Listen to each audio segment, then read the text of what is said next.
expands consciousness. The spice is vital to space travel.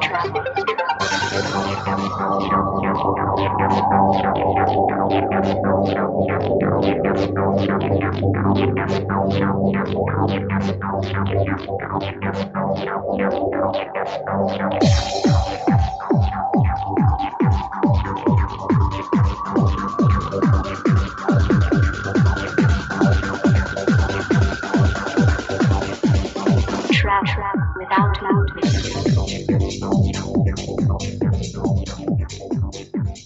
Greetings, Earth Explorers. Welcome to X Squared Radio. I'm your host, Brooks Agnew, coming to you live from an undisclosed location east of the Appalachian Mountains. This is where the past meets the future, and here the results are always positive. We might go a little past your imagination, but have no fear. You will be safely traveling with us. I have three guests coming on at 8:30 or thereabouts. We have Suzanne Ross, we have Shakina Rose, and we have Amanda Romania. These are Suzanne Ross is the organizer of the Beyond the Matrix 5D Ascension Conference in March in Sedona, Arizona. I will we'll tell you a lot more about that as the program continues tonight. Shakina Rose and Amanda Romania are artists, and they're going to be here with us tonight sharing their discoveries and why it is they do what they do. And I like to have this stuff on the program from time to time because, we do a lot of news here. We do a lot of connecting the dots, and I want to try to give you as positive experience as I can because we are preparing you for the Spring Equinox Conference in Sedona. And we're going to tell you more about that all night tonight. But there is a lot in the news. I mean, just look what's happened in the last week. It is...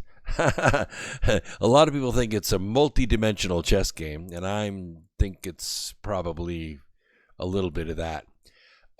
Louis Gohmert, who's the Republican congressman from Texas, he defended the deal President Donald Trump has announced to reopen the federal government a couple of days ago. I had my doubts about this. I feel for the federal employees who've been furloughed, but that kind of goes with the job. If you're a federal employee, when the federal budget comes up, there's a good chance somebody's going to be playing politics with your job.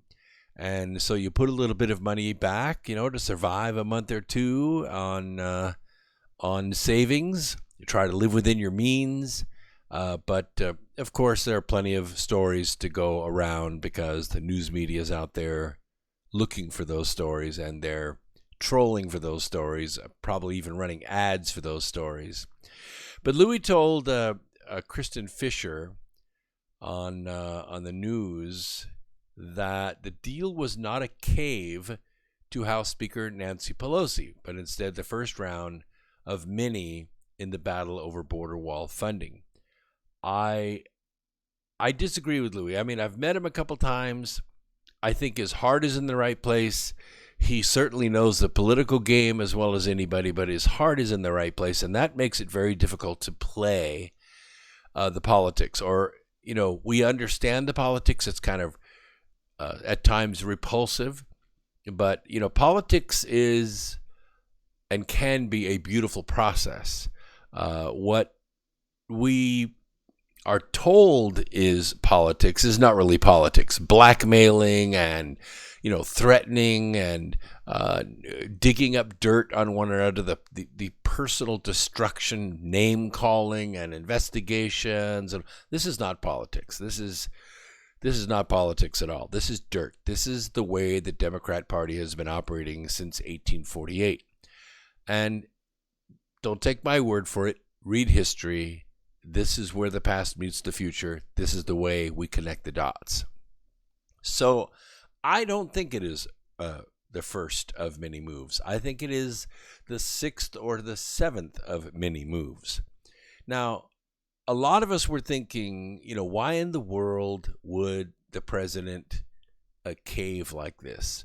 First of all, why would anyone allow Nancy Pelosi to bar the president from giving his State of the Union address? And keep in mind, it wasn't just when the government shut down. She's still doing it. She's still saying, no, we're not. You'll give the State of the Union address when I'm damn well ready for you to. That's basically what Nancy Pelosi is saying. And Trump, I have to say, the headlines out there on the sidelines are the art of the kneel, not the art of the deal, the art of the kneel. And we don't like to see the president. We don't like to see the presidency brought under this knuckle of boss mentality. And it really is a mob. And a lot of us are wondering, what in the world, this razor thin, like 26, 27 member advantage that they have in the House, other than the committees, other than taking over all the committees and, ruling as the majority party in the Congress, what advantage do they have? They don't have a supermajority. They can't override a veto. They are not going to write any law because there are so many factions inside the Democrat Party. They're never going to be able to agree on anything. The only thing that we historically see out of the Democrat Party, and we have since, I'm going to say, the mid-'60s, is we see this lockstep obedience to the leadership.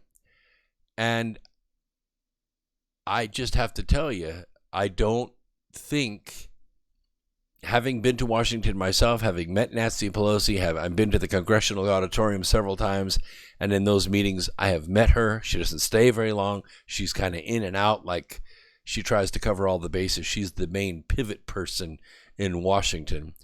I don't see her as very smart. I see her with a sizable staff because of her seniority, and she uses it. But I see her taking orders from someone. And to tell you the truth, I don't think that person is in the United States. I don't even think it's even one person. I think it's like a council of some kind, or a club, or a clan of some kind that gives Nancy Pelosi her orders. She didn't write the legislation that Obama pushed through Congress. Congress didn't write it. Senate didn't write it. It was all written through think tanks. And then it was brought to the House of Representatives. And what did Nancy tell us? She didn't read it. She said, we'll find out what's in it when we pass it. And that's because she doesn't know. And seriously. But Louis goes on to say, no, I don't think that he's caved to Speaker Pelosi. This is round one of, 12-round bout, maybe 15. So, and this is a very strategic move on the president's part. I was visiting him at the White House on Wednesday, and I know what he's doing. This is a good move on his part. He has not capitulated on the wall. The problem is, when you're dealing with leaders in a party who are more concerned with political victories than they are about protecting the country, then you really have a tough time. When you've got a Senate that has people that got elected to do nothing as Republicans except make Trump's life miserable, it's a tough area to navigate. And he goes on to say, well, you could say it's a blink, but the truth is this comes back on February 15th, and it's actually right after Valentine's Day. And, Happy Valentine's Day, said, Al Capone.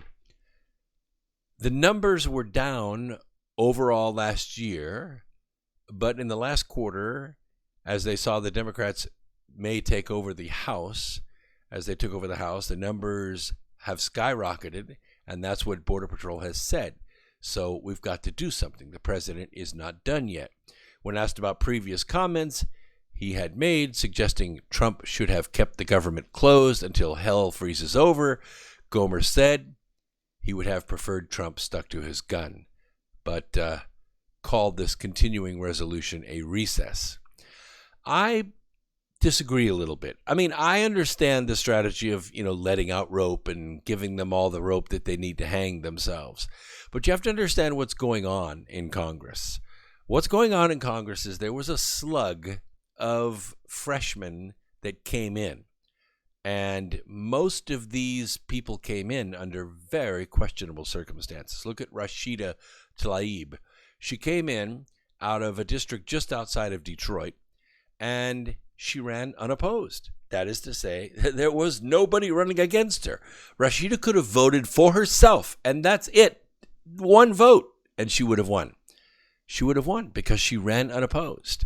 Look at Mrs. Omar out of Minneapolis. Largely unopposed, came from a neighborhood that is almost now exclusively Muslim. They elected her as a Palestinian activist, basically. She married her brother so she could stay in the country. This is all well planned, all well funded. George Soros knows exactly what he's doing. And no sooner was Ms. Omar in office, but she used her office to pressure judges for leniency on 9 terror suspects. And that's grounds for being expelled. I mean, immediately, like you're expelled that day. But I don't think it's going to happen. They changed the rules to let this woman in, and just, wait till the yarmulke ends up being worn in Congress. Then you're really going to see some fireworks. The point is that all of this is making for a very difficult thing to lead for Speaker Pelosi. There are several reasons why I think she doesn't want to have this State of the Union address at any time. She doesn't want it now, certainly, because she's not prepared. But she doesn't want it to occur for 3 main reasons. The first main reason she does not want it to occur is because the Supreme Court is ruthless. That is to say, Ruth Bader Ginsburg is on death's door. Okay, she's suffering from pneumonia. When you're at that age and you have broken ribs and you can't, take a deep breath, plus you've had lung surgery, the chance of contracting pneumonia, which she has, is very high. And the chance of recovering from pneumonia is very low. So you have a Supreme Court that is ruthless. There's no Ruth. And Speaker Pelosi does not want to have a Supreme Court with one missing person. All the questions will fly. Where's Ruth? Who saw Ruth? Nobody's seen Ruth. Ruth could be dead for all we know. I mean, you really want to know the truth of the matter. What went on with Kavanaugh? Even though it was detestable, even though it was reprehensible, even though the entire world dropped their head in shame as they watched what the Democrats did during that hearing, it was child's play compared to what they will do to protect Ruth Bader Ginsburg. You'll recall that we had the White House, we had the Senate, we had the Congress. We chaired the committee, and we're still going to chair the committee because it's a Senate committee. But the point is, the Democrats now have power in Congress to subpoena everybody. And, you just saw the pre-dawn raid of Roger Stone's house for what? For lying to Congress. Excuse me? You got a whole bunch of FBI raids to do before you get to Roger Stone if you're going to start arresting people for lying to Congress. I mean, let's get real. People lie to Congress for entertainment. It's fun. There's nothing Congress can do. Congress has no teeth. Congress is a wasted wasteland of authority. Nothing. Even when they find you in contempt of Congress, it's pretty much a Saturday Night Live joke. Pretty much. I mean, you can go right on Bill Maher and just laugh your ass off about it because It's funny. Contempt of Congress. I would like, I got some serious superheroes back here on this wall, but I think I might move one of them out of the way to post a contempt of Congress notice. I think it's a badge of honor, actually.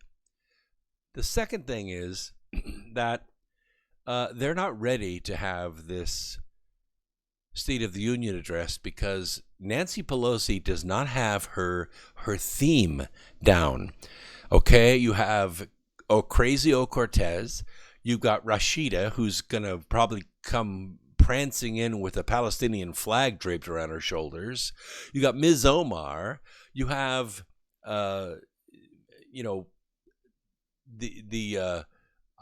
don't even know what to call it in Arizona.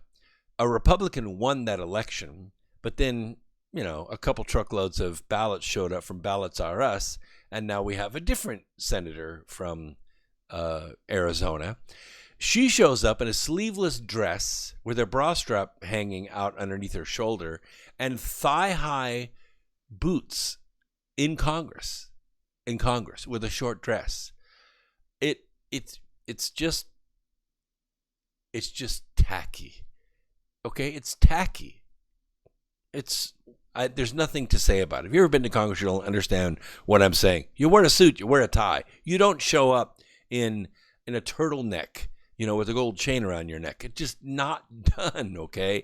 Anyway, there are briefings. There are lots of rules. There's lots of protocol, lots of things that go on in Congress. But none of these freshmen are going to any of those orientations. They don't care how it's done in Congress. And that's a problem for Speaker Pelosi. Because Speaker Pelosi, if they're going to wear all white or they're going to wear all red or they're going to wear all black with, hats and veils over their faces, it's a theme. That's what they do. They act as one. They are one protest resistance group, okay? That's what they do. Speaker Pelosi has a theme in her mind, but these cats are not, they don't want to be herded. They don't want to be put together. They don't want to support government. They're not there for government. They have 21 months of showtime. 21 months. That's it. And they're going to be gone. These freshmen are going to be gone. Because you know why? Somebody's going to run against Rashida. Somebody actually is going to run against Ocasio-Cortez. She's a bartender. She ran against a 10-term Democrat, and the Democrats walked away from the party. And when they left the room, guess who was left behind? The bartender was left behind. Her friends voted for her. 24,000 votes in a district with 600,000 registered Democrats that vote. They stayed home. They didn't go vote. And they don't run a Republican, so she ran unopposed. Just ran by herself. Basically, what happened is in New York, they said, everyone interested in running for Congress, please take one step back. And everybody did, except for Ocasio-Cortez. And she was the one out front. And they said, fine, you're the nominee. Look, most of the bartenders in New York can get 24,000 votes. I would venture to say almost all the bartenders in New York could get 24,000 votes. That's what she got.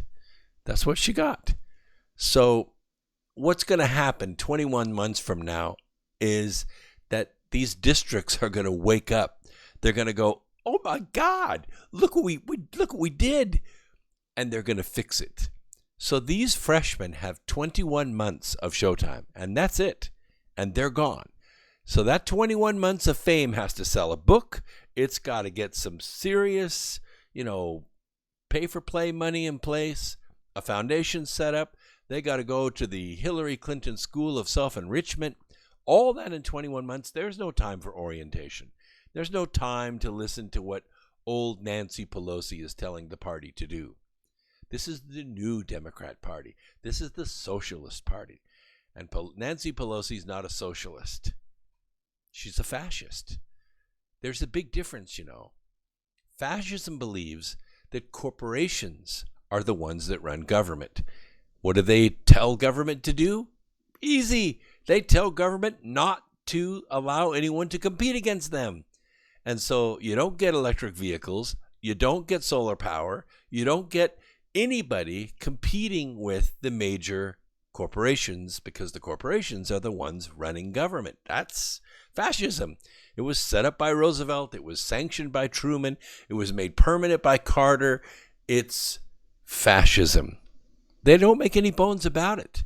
No bones about it. But this is different. Socialism is way different. Socialism won't be run in the United States. Socialism will be run from somewhere else. Socialism will be run from Brussels. Yeah, now you understand what's going on.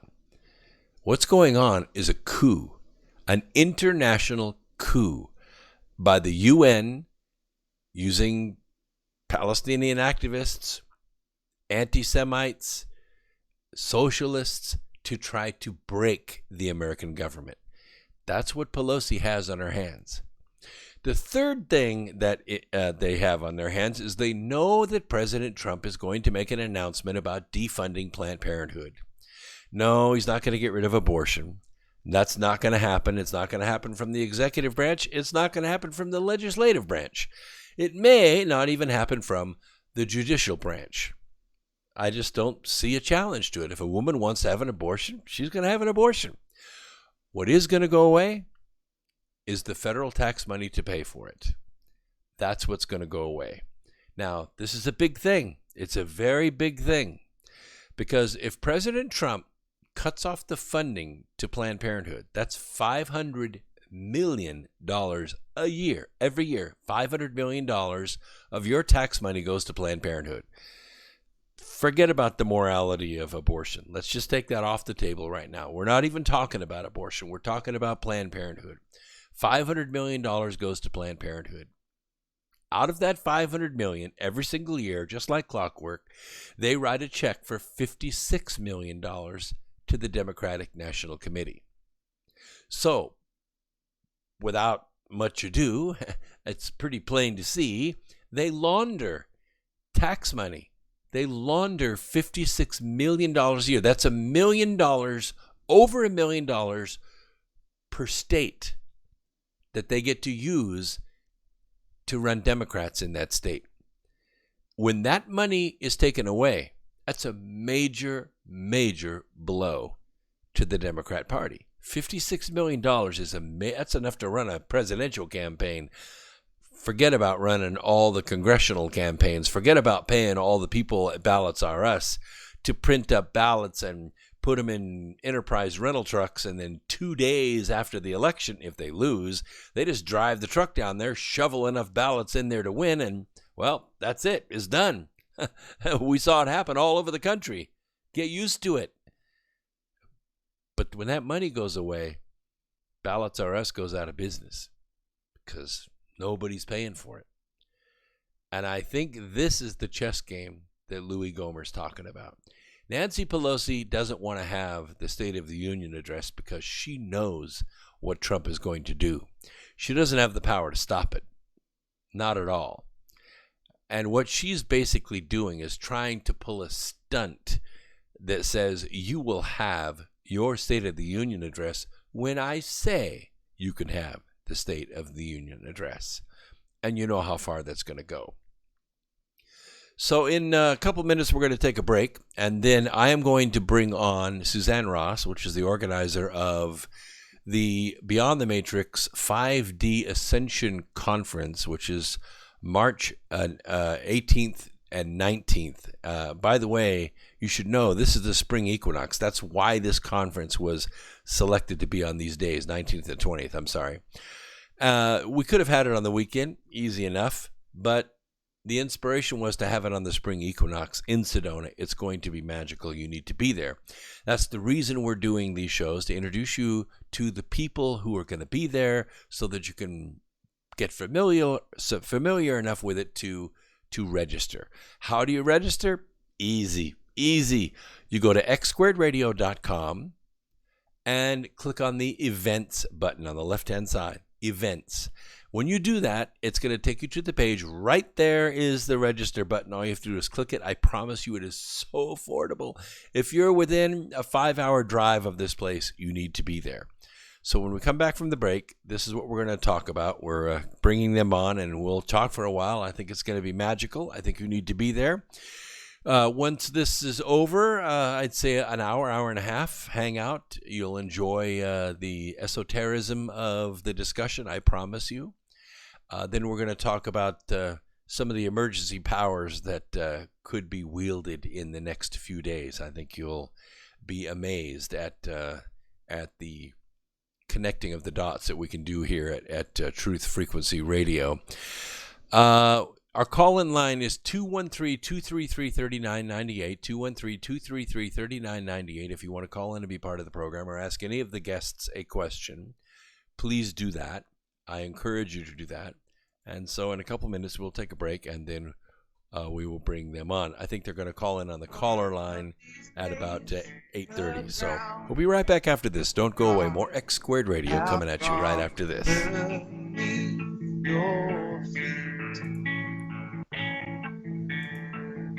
One of these days, your heart will stop. It's amazing how people have been raving about Aya Life all over Facebook. They've been posting their testimonials just because they want to get the word out because it's worked so well for them. If you're not familiar with Aya Life, it's a 99% pure CBD oil, but the secret is the synergy between the hemp and the ayahuasca vine, the non-psychoactive component of the ayahuasca tea. We recently received an email from a wife whose husband has Parkinson's.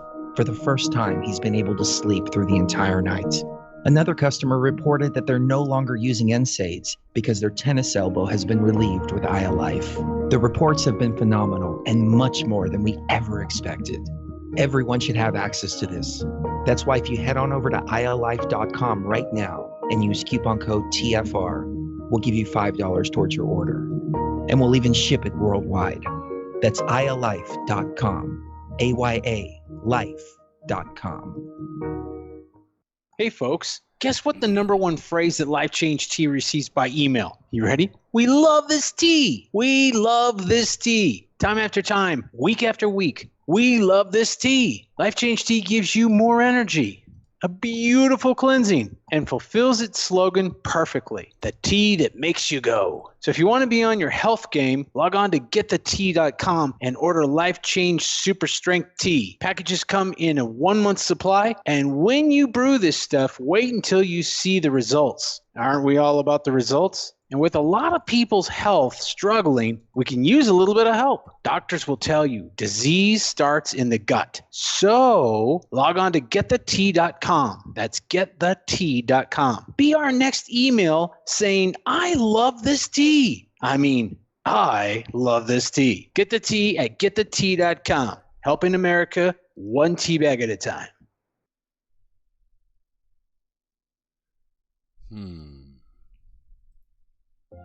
For millennia, mankind has been searching for answers to the big questions, such as, where did the universe come from? Where did we come from? Why are we here? Are we alone? And Hi there. What the heck there is you this are. Sasquatch all about? I can't promise you Okay, answers. so they're going to call in on the caller line and we'll add them in. To join Good. us Friday night at 7 p.m. Eastern, midnight in the UK, for Freaky Friday, exclusively on Truth Frequency Radio.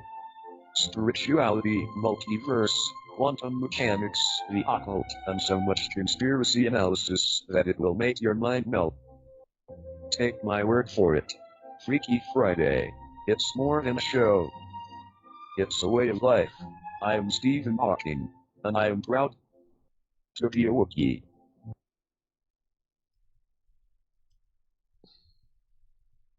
You're listening to the Truth Frequency Radio Network. No hate, no hype, no fear.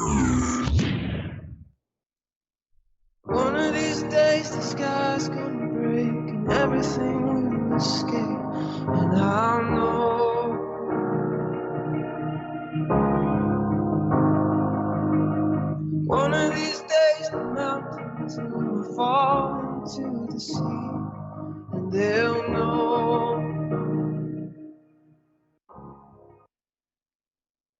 welcome back everybody to X Squared Radio. Glad to have you here. I have Suzanne Ross on the phone with me, and very shortly we are going to add Shakina Rose and Amanda Romania. How are you tonight? I'm wonderful. How are you, Brooks? I'm doing great. I'm so excited about this. I really really want this to be the more, I don't know, the more esoteric version of X Squared Radio. We talk so much nuts and bolts and science and all this stuff, and this is the kind of heart part of the program that I really enjoy. So let me check the boards here. Yes, I think we have Romania. Yes, there she is, Amanda Romania. Let me go ahead and unmute her. Welcome to the program, Amanda. How are you? I'm wonderful, Brooks. Thank you so much for having me. It's wonderful to be here. This is going to be great because I really don't even know what questions to ask because I don't know about your art and what it is that you do. Help me out a little bit. Introduce Amanda for us, Suzanne. Oh, Hi, Suzanne. Amanda is. Hi, Amanda. How are you, sweet dear? I'm great. It's good to hear your voice. Oh, yes. Well, Amanda is a phenomenal spiritual teacher, spiritual guide. She has traveled around the world to many different sacred sites. She has taken large groups on spiritual journeys to these sacred sites so that they can have, celestial experiences and tune into the sacred nature of these various temple sites. And also, Amanda is a best-selling author of Akashic Therapy, and I believe that she has a couple of other books as well. She was the owner of Atlantis Gallery in Central Sedona for a few years, and now has relocated to West Sedona. But she still has the Atlantis store where she offers soul readings as well as biobed sessions. And so she is an incredible psychic intuitive, and I just can't say enough about her. I just love her dearly. Amanda, maybe you can expand on that for me. Well, Amanda, tell us your favorite place that you have been in the world other than Sedona. I know Sedona is a great place, but where have you had the greatest spiritual connection with the earth and with the people that you take with you? Oh, thank you. Yeah, I've been in Sedona for 6 years, but it doesn't stop me traveling. And my number one place, I have to say, is Egypt. And I've been leading tours there probably for, I don't like to say, but nearly 20 years. And I'm very, very honored and I'm privileged with the work that I get presented to me. And I'm able to take people into the Great Pyramids, and we work in the King's Chamber, and I've been in there countless times. I call it one of my spiritual offices in the world, and from that location, the energy grids are just phenomenal. They're so powerful. It's life-changing when you're in this area, but to be in the King's Chamber on a private visit with me is, people say it's one of the most memorable things that they've done. So that's my number one place. I like Egypt too. I've been all over the country, but I have to admit, the last time I was in Egypt, I left about 2 days before the Arab Spring, before everything came apart. And I have not been back, but I think I've been 6 or 7 times, and I've been to Abydos and Dendera and Aswan, and the only place I didn't go was Sudan to see where the black granite came from. But I was pretty impressed. But here's what I got from Egypt. I also got this kind of very high level purpose, why these ancient structures were built and why they were built there and why they were built that way and so mysteriously. But I also came away with a distinct feeling and maybe even an inner knowledge that the Egyptians didn't build any of this stuff, that it was all built long before Egyptists ever walked into the Nile River Valley. What are your feelings about that? I think you've got great intuition on that. The way that I like to describe Egypt is that a lot of the information and the historical facts and the way that they brought their teachings forward, they were so advanced, and a lot of that I describe as coming from Atlantis, when Atlantis was a physical location here on the planet. And so therefore we had these advanced teachers, we had also the Egyptians really understood the heavens. They understood how to connect with the cosmic realms. So a lot of the sites, the temples that you see today, when we've started to look through with our third eye and our intuitive sight, we started to see how the temples had been laid out. We know that they're laid out to mathematical and cosmic connections, but it was even deeper than that. There were certain things that were vortexes in certain sites. There are rooms that you go in and you feel like you're in another dimension. So for them to have that kind of knowledge, it must have come from somewhere. So I think what we see now, some of the structures, people did build some of those, but originally where those temples were and how they were functioning, I believe, yes, it came from some sources I would probably guess that weren't from this planet. I do believe that we could track them back to that. And part of my Egypt tours now, actually, it's interesting you should say 2010. 2010 and 11, I was last there in the September of 2010, and I was guided, don't go in 2011, and then I started going back in 2014, 15. So, and I'm going this September as well.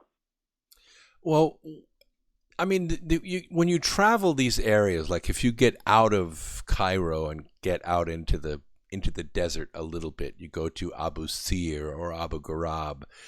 And there's a couple points I want to make. First is that if those sites existed, I don't know, in Europe, or let's say they existed here in the United States, we would have restored those areas. We would have put all the blocks back, where they were blown apart in one war or the other. We would have put all the blocks back. We would have created parking, and we would have made it great tourist attractions with lighting and seating, and we'd had storytellers and historians, and we would have made it a great thing. But I've been all over Egypt, and I have to say, every year that I went, it got worse. And I had, of course, Christian Cherie, which are the owners of Truth Frequency Radio Network, that are the ones that founded this network. They went to Egypt last year, and they, I will say, escaped with their lives. It was rough. Assaults and violence and pollution, like unbelievable pollution, sidewalk pollution, and you just didn't want to even go out shopping. It was not that kind of experience at all for them. And I'm hearing a lot of people coming back from Egypt and saying that as well. So that's the first thing I would say. The second is that I noticed such a difference between old Egypt, like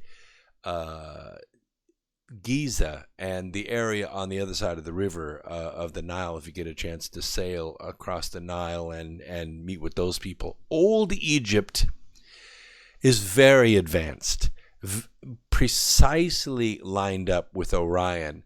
Lots and lots of geometries with the layout, and the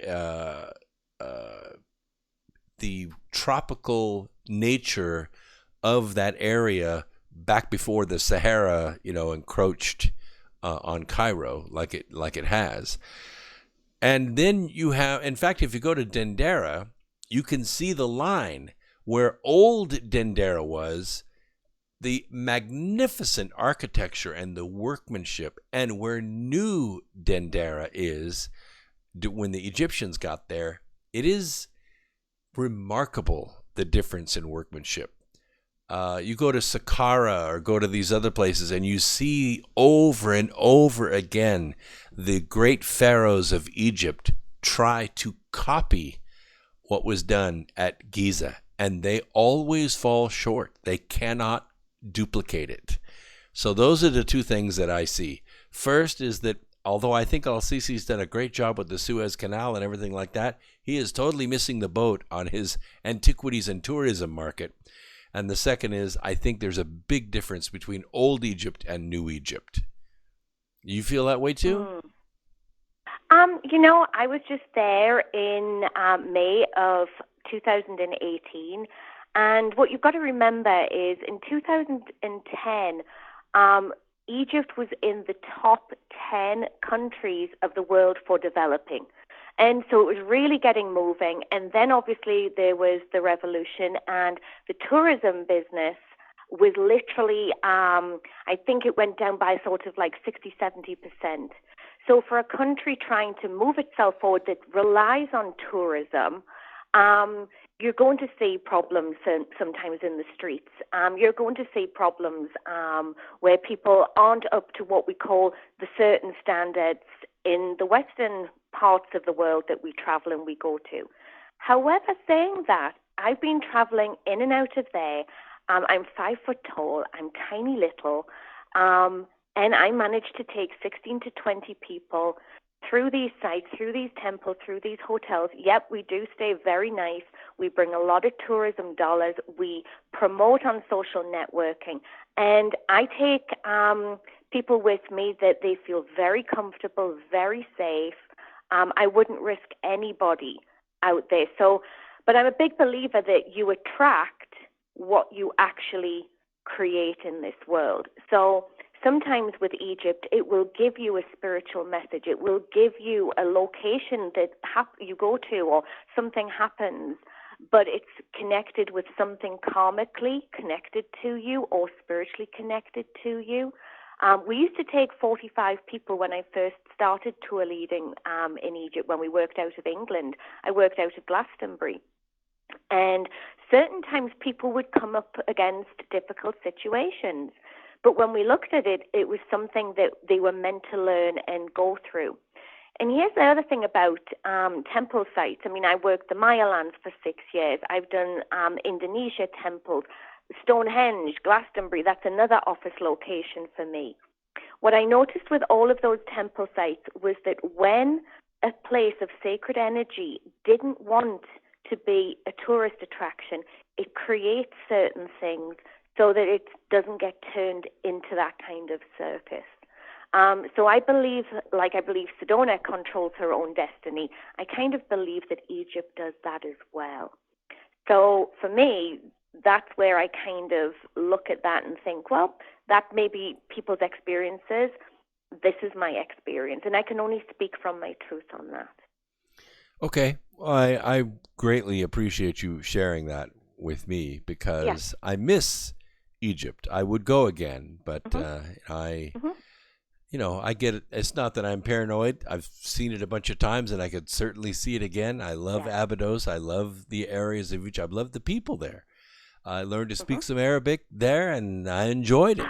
It was good, but I don't know that I would go back. And all my friends that have been have come back, not with tour groups, but have come back and said they're never going back. They were when you're done, you're done. Yeah. Yeah. But for me, Brooks, what we do now is we've shifted the trip into focusing on the stargates, on the cosmic portals. And what I did on my last trip was that I went through all the Holy of Holies in Abydos because there's 7 there. Every other temple in Egypt only has 1. Abydos has 7. And each of those is actually a frequency alignment with a different cosmic constellation and a different cosmic kind of race. And it was very, very interesting watching my group going in and then kind of sitting around in meditation and saying, okay, who connects with this, who connects with that? We tested it out, or did a blind tasting, if you like, and people were going into the stargates or those chambers that resonated with them, that resonated with their star race. So I feel there's a whole new teaching about to come through from Egypt that's not necessarily the ancient teaching. So when we go, we're not necessarily going to see a certain pharaoh or a certain this. We're going to see what the next generation of energy that Egypt's working with is about. Sure. So there will be a whole group of people where if they've had lots of past lives and they go, okay, I'm kind of done with that. But then the people that will be attracted, so the people that are attracted that go on my journeys are Akashic Records librarians, anybody that's working in the spiritual cycle zones. We're doing the journey of the queens this time, so we're going and researching about the specific queens and the gifts that they had, and then the stargates. So it's a very different type of Egypt journey. So we have a different experience now. I like that. I like that a lot. I really liked Abydos. It's not easy to get to. It's a long bus ride from Cairo, but I've been so many times and I've spent all day there because you're right. There's so many levels of fascination with that. And I have to say they've done a really, really good job cleaning it up and really making it, look nice. They got all the soot and everything off it from where the Romans had desecrated it. And the other thing that I realized, if you talk to the people there, we know the biblical story about Jesus having to leave Bethlehem and with his parents and go to Egypt. But most people don't know that it was Abydos they went to. So when we talk about Jesus of Nazareth, really, we should be talking about Jesus of Abydos. Abydos is one of my favorites.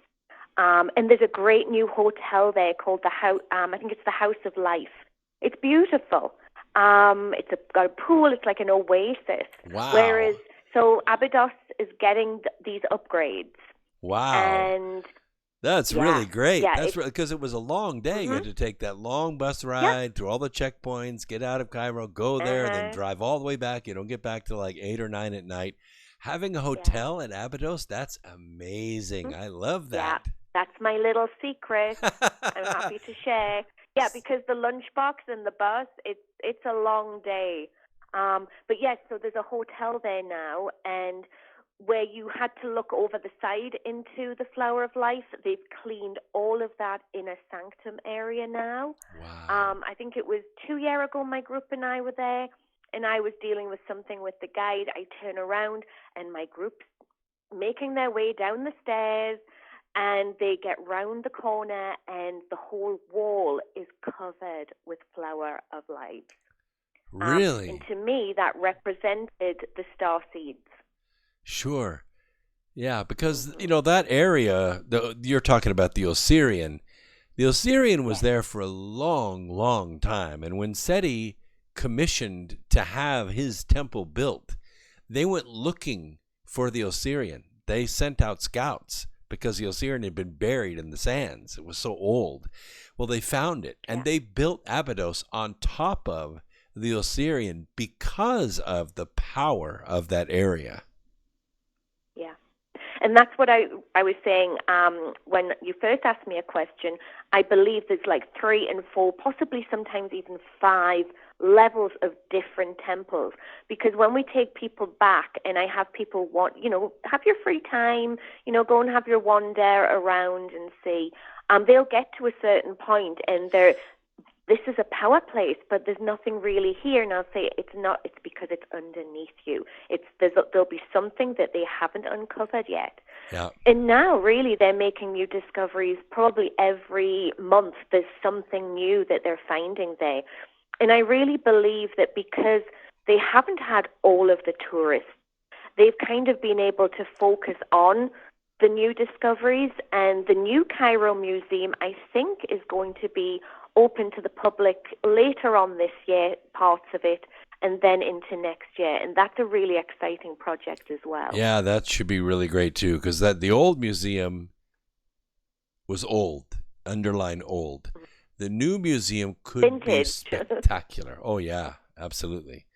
This is really great. This is awesome. So when are you all booked up? Are you going in September? Announced it. I'm going in September. I announced it yesterday, and I think I've got 2 rooms left. Because people are on a wait list. I go to Peru. I take my group to Peru in April this year. But I have the Metaphysical Center. That's what we created with Atlantis. So the thing is that we are able to, people can come in, they can buy a book, but then they can take a sacred journey. So we've kind of covered all the bases where people can get various different experiences. Because my thing is, you're just remembering. You came to Earth to remember, and we have certain ways and facilities and opportunities to help you do that. You know, it's funny that you say that. I say that from time to time, especially when I'm talking with people who aren't familiar with this subject. They ask the question, "Yeah, I really wonder who built those things. Why did they build them?" And I say, well, my theory is that we're the ones that built it. We built it, and we spent a tremendous amount of our gross national product and the best technology that we could muster, so that in the last days, in these days, the days that we're looking forward to, we would then notice those things that we built and say, how did those things get built? And then it would inspire in us an urge, a memory of some kind to remind us of who we are and what our purpose here on this planet is. Yeah, I think that's absolutely spot on. And I think that's why a lot of people, they come with this question, what am I here for? What is my purpose? What is my mission? And for me, I just, every year, part of my resolutions are, okay, what missions am I signing up for this year? And I'm very blessed. Sedona is such an amazing place for me to be in. And then connect people to these other locations. And I'm just so pleased to be able to put my hand up and say, yeah, I remember what I came for. And one of my jobs was to help others. Outstanding. And you're going to be at the Beyond the Matrix 5D Ascension Conference in March. And we're going to get to see your stuff and meet you and sign up for whatever you have space left to sign up for. Yes, I mean, I love hearing from people. We have a presence on social networking. People email me, from all over the world. I do a column for a publication called Sedona Emergence every month. And people send their questions in because sometimes there's not necessarily the messages coming through, and we just help people with those other messages. And I'm really excited about this March event because normally I speak about star seeds and helping people understand that if you have what I call Orion DNA, you might have different what I call ways, thoughts, behaviors to someone that maybe has Palladian DNA. And normally I give the differences as I see them. But this time, what I'm actually going to be focusing on is should you receive a shout-out or a mission from a certain star race, how to recognize that, how to know that, and kind of how to communicate back with that. So I'm kind of excited for this new March event. Suzanne Ross just does an amazing, amazing job, and I'm just delighted to be part of anything she connects with. And I'm excited to be bringing through some new teachings at that event.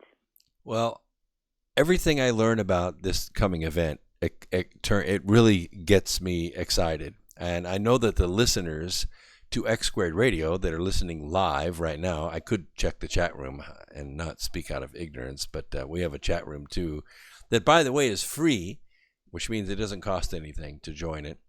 And people are talking about all kinds of things. I can't read it all right now, but here's the thing. Every person that I meet that Suzanne is going to have at this event just makes me want to come that much more. And I know that the people that hear you and hear the other guests that she brings on that are going to be presenting at this conference, they're going to be moved to come and join us because it's not just for entertainment. This is a life change. You come to Sedona, you meet Amanda, you meet Suzanne, you meet Dr. Turi, you meet these amazing presenters and listen to their story and shake their hand and look them in the eye, it might awaken something in yourself. And I'll just make you that promise, because I think it's going to happen. We are going to take a break in about 1 minute. And I want to say I really, really appreciate you coming on the program. And then we're going to have Shekinah Rose come on after the break. And I can't wait to meet you. I'm excited as well. It'll be great to connect, and March is just a spectacular time here in Sedona. And we're getting ready. The energy's now 2019.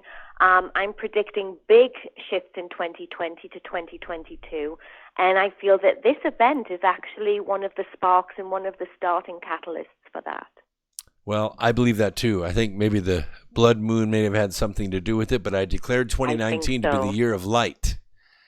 And I love think that. We're going to be cranking it up this year. So thank you for coming on the program, and I can't wait to meet you in Sedona. Amanda, Romania. Absolutely. Thank you so much, Brooks. Thank you so much. My pleasure. All right, we're going to take a quick break, and then we will come back with Suzanne Ross again, and she's going to introduce Shekinah Rose to us. And we're just going to continue the amazing show. We'll be right back after this. Don't go away.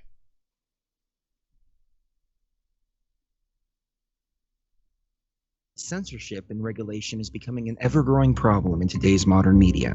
From the mainstream to YouTube and Google, the information you're looking for is buried by official narratives and propaganda.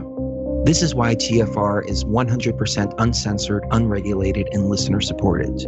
The shows on TFR are not micromanaged by the station, and our hosts are free to speak their minds however they please. As such, the views and opinions expressed on our station are of those who make them. If you happen to hear anything offensive on TFR, please send us an email to toughtitty@tfrlive.com, and we'll be happy to tell you that we really don't give a damn. We stand for freedom of speech and non-censorship. If you also stand for free speech, you can go to tfrlive.com/signup and sign up for a TFR supporter pass and help us in our mission to keep the airwaves uncensored and unregulated. TFR Live, your uncensored and unregulated protection from deception. What's next for the wall? Quintuple murder suspect arrested. I'm Evan Haining. Federal employees are returning to the job after the 35-day shutdown. On CBS's Face the Nation, acting White House Chief of Staff Mick Mulvaney said President Trump is willing to shut down the government again if he doesn't get the funding he wants for a wall. But he doesn't want to shut the government down. Let's make that very clear. He doesn't want to declare a national emergency. What he wants to do is fix this the way that things are supposed to get fixed with our government, which is through legislation. Mulvaney reiterated the president's demand for $5.7 billion in border wall funding, saying that that's what border security experts have told the president that he needs, though he did say the president isn't married to that figure, but he wouldn't specify what the president would accept to essentially move on and let the government run. Correspondent Boris Sanchez. The 21-year-old man Louisiana police say murdered his parents and 3 other people is under arrest in Virginia. Richmond County Sheriff Stephen B. Smith says Dakota Terrio's grandmother was worried that he would come to her house. So she stayed away last night, and when police checked her place this morning, Terrio arrived. He drove up into the driveway at that time, had a pistol in his hand. He had it out of the window. Officers engaged him. He dropped the firearm and was arrested without incident from there. Well, the last major award show before the Oscars is underway. It's the 25th SAG Awards. This is the baby of award shows and the shortest, 2 hours only, 15 trophies handed out. 2 already have. Best Stunt Ensemble in a Movie, awarded to Black Panther, and for TV, Glow. Many are watching the movie categories, especially the Best Cast Award. This is equivalent to a Best Picture honor. Up for Outstanding Cast in a Motion Picture tonight with Oscars hopes. A Star is Born, Black Panther, Black Klansman, and Bohemian Rhapsody. Also in the category tonight, but no Oscar hopes, Crazy Rich Asians. Backstage of the SAG Awards, Jim Roop, Los Angeles. And I'm Evan Haining. Wherever you are, make it Truth Frequency Radio.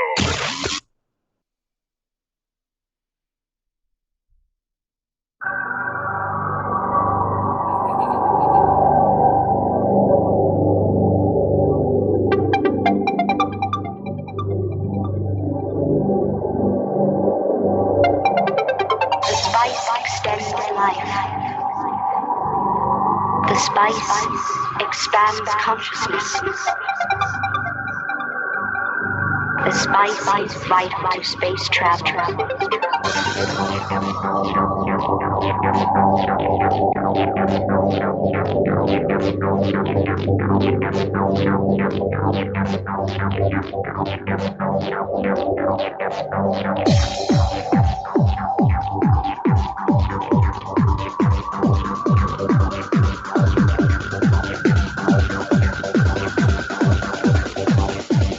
Travel without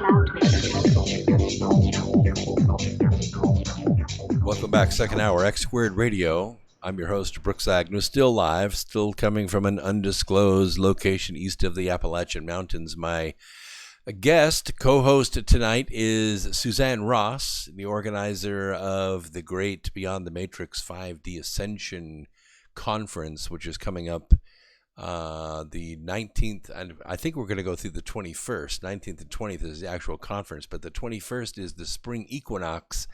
And there is an amazing event that's going to happen on the 21st. What is that going to be, Suzanne? Well, thanks so much for asking.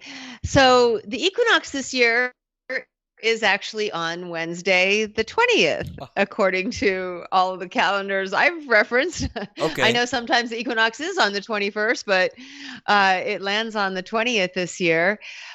So we have scheduled our event for Tuesday, March 19th to prepare for the spring equinox on Wednesday, the 20th. And so Tuesday is all about preparing. We have world-renowned spiritual teachers that will be offering valuable teachings as well as powerful practices in order to raise our frequency and build our light quotient so that when we ring in the spring equinox on the following day, we can take full advantage of the thinning veil that we know accompanies the equinox. And who we're talking about: Maureen St. Germain, Tricia McCannon, Barbara Hand Clow, her husband Jerry Clow, of course yourself, my dear friend, Dr. Louis Toury, Professor Van Koop, and the lovely Amanda Romania that we were just talking to, as well as several others. We have musicians as well, people playing the didgeridoo, as well as the flute and the harp and the crystal bowls. So we're very excited about that, and have added also some VIP activities. So the sunrise meditation that we're going to be doing on the grand portal of Bell Rock on Wednesday at sunrise is a VIP event because we can only take a dozen people out onto the Red Rocks. So I've already sold, 6 of those tickets. So we only have 6 tickets to participate in the sunrise meditation on Bell Rock. And the evening before, we added a dinner and mingle with the stars. So at 7:30, when we wrap up the presentations, we will be having a dinner and mingle right there at the beautiful Creative Life Center. So we'll just stroll from the main stage room into the dining area. All the stars will be there, and we are offering 25 VIP tickets for that, and have already sold 12 of those. So that is going to be so much fun for you to meet the presenters, ask them questions, and just enjoy that opportunity.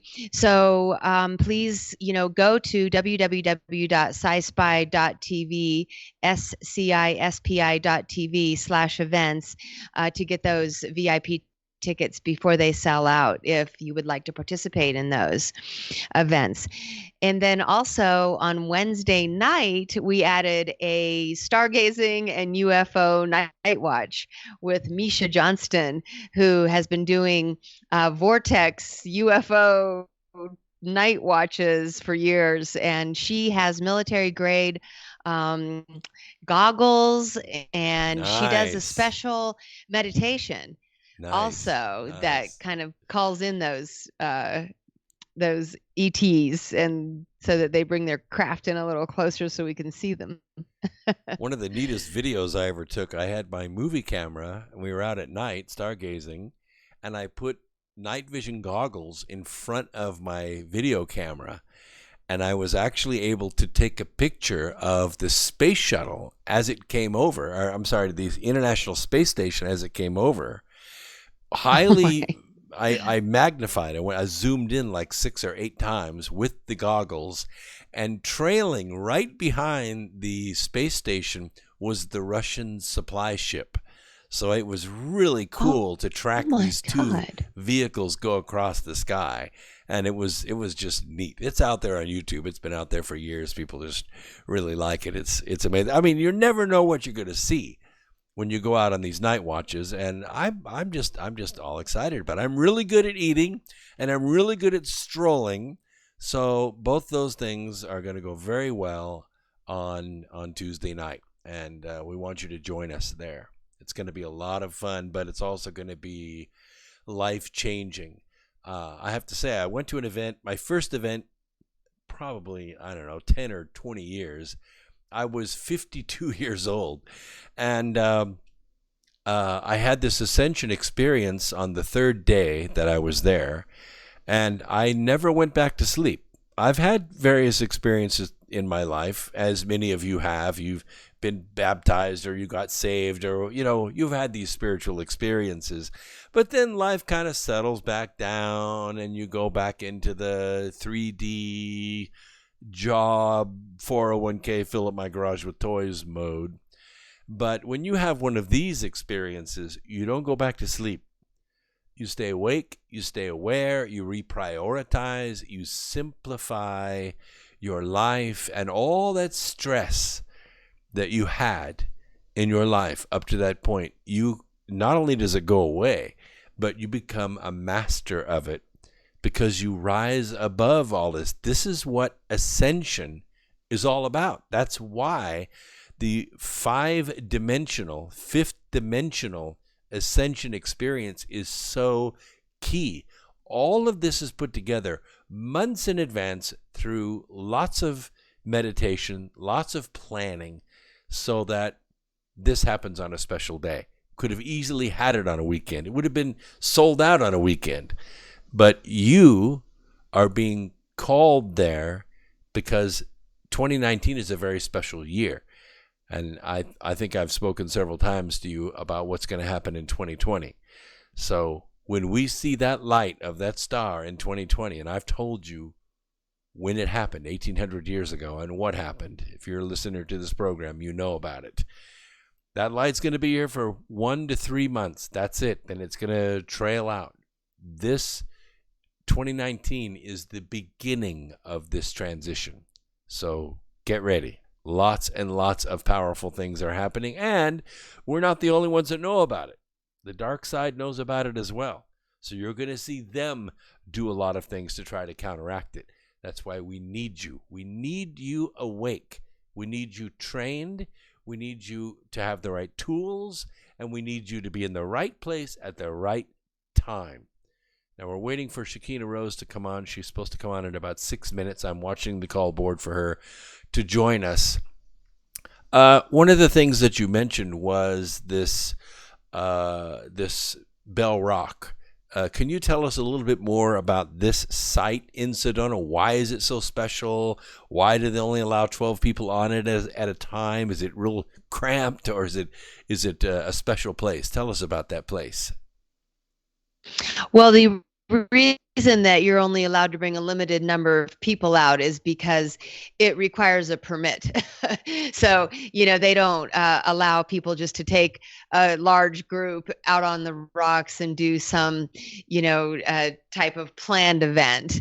So we actually have to have a tour guide with a permit to take us on the rock on that morning. And then the number of people you can take is limited, and that has to do with the park. No, it is a huge, massive rock, gigantic megalithic rock, but it's more than a rock. It is a rock being. And the energy is so incredibly powerful that swirls around Bell Rock. And really phenomenal pictures have been taken on Bell Rock of, many light anomalies. I have a gal who gave me an original picture she took back in like the 1970s with one of those Polaroid cameras that shot the picture out right then and there. Wow. And there's literally an etheric staircase goes right up the side of Bell Rock to the top. It's magnificent. And also there is like a doorway that looks like opens up at the bottom of the stairwell. Really magnificent. Also, Sedona itself has a chakra line. And so Bell Rock, we call it Crown Rock, and it actually looks more like a crown. And it is the crown chakra of Sedona, with Boynton Canyon at the other end being the root chakra. And then, there's a whole line that goes across. And this isn't just, a woo-woo spiritual thing. This is people going out there. The electromagnetic energy has been measured by geologists. We know that this energy swirls around these areas, and there are different definitions for what type of energy swirls, whether it's feminine and the energy, sort of pulls you inward where you feel meditative. And when you get to the rocks that have more masculine energy, like Airport Rock, for instance, you feel really expansive. It's like you want to stand and you want to spread your arms out to the universe. So really different feelings. Also, the more feminine rocks make you feel more nurturing and loving, like Cathedral Rock is called the Divine Mother. And then Airport Rock, which is the sun, has a high level of more empowering energy. So even some men who have high level testosterone get a little uncomfortable there, but women, who maybe need to step into their power, feel more empowered at Airport Rock. And it's just the way it is. People experience similar sensations at these different rocks. Now, Bell Rock is a place where you feel a lot of reverence. It is the patriarch of Sedona and the divine masculine.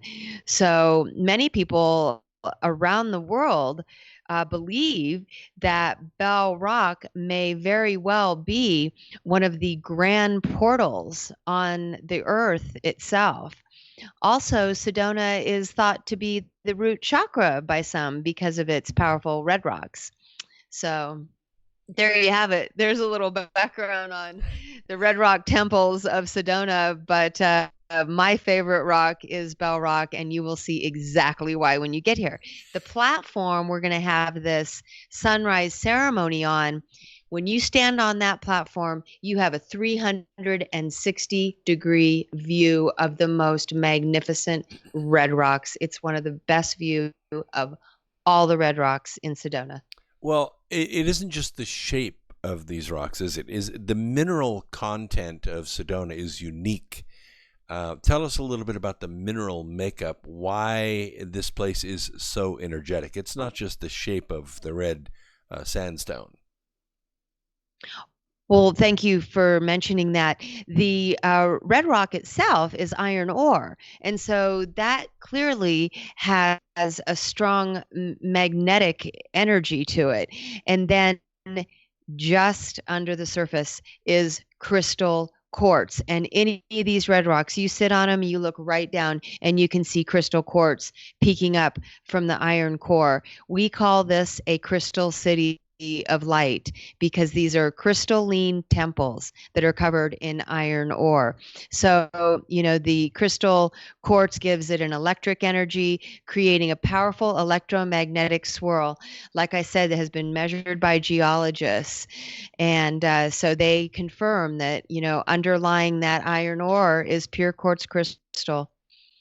Well, every electrical engineer, anyone that's played around with a radio kit, knows that quartz crystal used to be what they tuned the frequency to for radios. crystal radio, as you know, or you might not know, but if you're listening to this program, you may know, the crystal radio doesn't require a battery. You just hook it up, put an earpiece on it, and you can actually tune the oscillator to pick up radio stations that, because the crystal is picking up the frequency, the radio frequency of AM stations in the area. And that's why quartz crystal is so unique, because it can actually be programmed. It can actually be tuned into without using any external power source, just a coil, just hooking up with the oscillator, and then you tune the capacitor on the coil, and you have got a radio, and you can tune it in. When we used to use radios way back in the olden days, we used crystals for the channels. Now, of course, it's all digital, but in those days, it was crystals, and we tuned them in with an air capacitor. So that's how radios worked. They were crystal radios.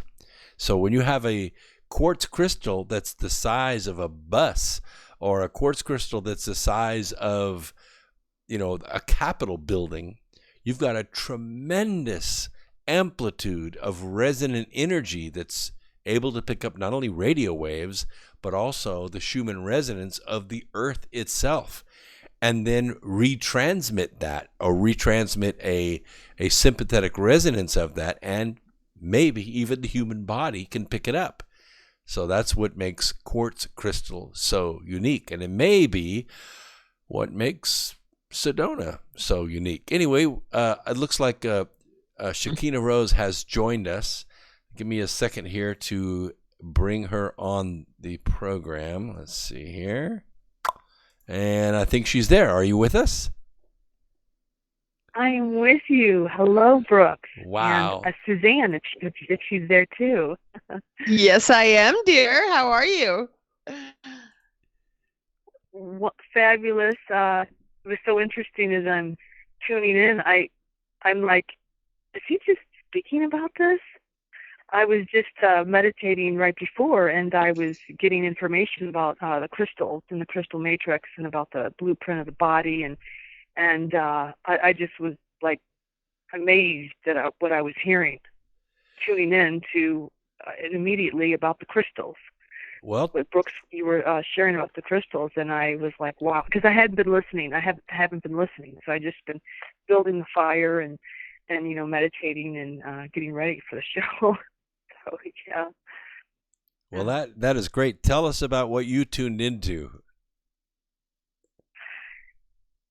I was just tuning into it, and I thought it was so odd that I was getting all this information right before the show, and I almost wanted to tell Spirit, stop, because, I need to prepare for the show, and I'm getting all this information. Well, I was just tuning in about the language of light, and asking about the language of light, and more about what that does, and I was getting that it activates, it awakens the divine original blueprint, and so I was going more into that. I'm like, okay, well, the divine original blueprint. Well, really, what is that? And so, because it's a blueprint, it's not the actual vessel or vehicle. So I was getting then the vehicle, the vessel. And I was getting how the crystal, the crystalline structure, there's like a higher crystalline, the language of light, the things that I've been doing in the work with the crystals here in Sedona, or awakening like a higher crystalline blueprint of the body, of the vehicle. That's like it's like an overlay of the being, the body, the blueprint. But it's like a higher superconductor of a light frequency. It's like becoming the higher. It's part of becoming the higher divine human, what they also call 5D. So, and then I was seeing that. I was seeing the crystalline structure, this higher blueprint that's within our, it's like an overlay. It's an energetic that overlays within our vessel that responds. Let me see. Anyway, let me see if I can. That's all the information I was getting right as I was talking to you right before I got on the phone, and I heard about what you were saying. So that's amazing. Well, let me see if I can connect this all together here, because one of the neat things we know about crystals is that, and just to kind of give you put this in a frame of reference. When I was, I think it was 13 years old. No, I was 12. I was 13 years old. Yes, I remember now. My brother was a PhD at the UCLA Brain Research Institute, and his neighbor, whose name was a Bill Farquhart. Yeah, that was his name. He had a lab that used to take pictures of crystals as they would form in his frozen lab. He would make water solutions, and then they would freeze, and then we would film the crystals being formed. And at first it was kind of random, but then he tried all kinds of things like music and frequencies and all kinds of things to influence the formation of these water crystals under the microscope. So I was doing that at 13 years old. And one of the things that I realized is that crystals are not like random molecular structures like steel or like wood or something like that. They're more structured, they're more organized, and they're able to move outside energy through the crystal like a conductor, but let's just call it a resonator. Some crystals can actually conduct electricity, but that's more a function of the atomic number than anything else. Crystals resonate because they can act like antenna, and they can constructively interfere with the frequency that they're receiving and actually act like an amplifier. Let me give you an example of this. Sometimes you can go into a room that you have your stereo playing, and even though you've got good speakers, some tones of music are much too loud in your room, so you have an equalizer to try to balance that out. What is actually happening is that certain ranges of frequencies in that music, if it's classical or rock or punk or whatever, country, whatever you listen to, they're adding to one another inside that room because they're forming a kind of standing wave that resonates in that room. That's why that particular frequency sounds so much louder in your room, and it didn't sound that way at the stereo store when you bought the speakers. That's what crystals do. Crystals add to those frequencies, and they amplify those frequencies. And the amplification is important because then it's easier to receive those signals. Now, when you're talking about an overlay, I assume you're talking either about an overlay of the earth itself or an overlay of the human body. Either way, these are like receivers, but they're pretty poor receivers. We need more power. So we do one of two things. We either go to a special place like Sedona that has these crystalline structures naturally, or we gather together in large groups of people with a similar mindset. And you can also feel this resonant frequency because people are putting it off. Now, here's what's unique, I think, and I want you to respond to this, Shakina, because I think we're onto something here. What happens if we have this crystalline structure that naturally gets these frequencies and can resonate them at very high amplitudes, and we get a group of people together with the same mindset? That's Sedona at its finest. That's Sedona at its finest. Because we're in the Crystal City. We're in the Crystal City. However, it's amplified here because of the crystals. However, what I see here is that the crystals literally have started to speak to me and started to actually manifest to me last year. And what I have come to know is that the crystals are awakened to me and spoke to me, because these crystals are kind of awakening a particular frequency all over the entire Earth. Wow. The whole crystalline structure of the whole entire Earth. And Okay, we're gonna take a break. We're be, gonna take a break in yeah. about 1 minute, and I don't want to miss this thought because it's really powerful. Stay with us through the break. We'll come right back after these messages. Don't go away. This is X Squared Radio. We got Shakina Rose, Suzanne Ross, myself. We'll be right back after the break. Please, please don't go away, because we need your presence. We need your presence. We need your feedback. Let's see. Okay, we got about 40 seconds left. This is what happens on X Squared Radio. We have these magical moments when everything comes together and we have these massive epiphanies. If you're listening live, cool.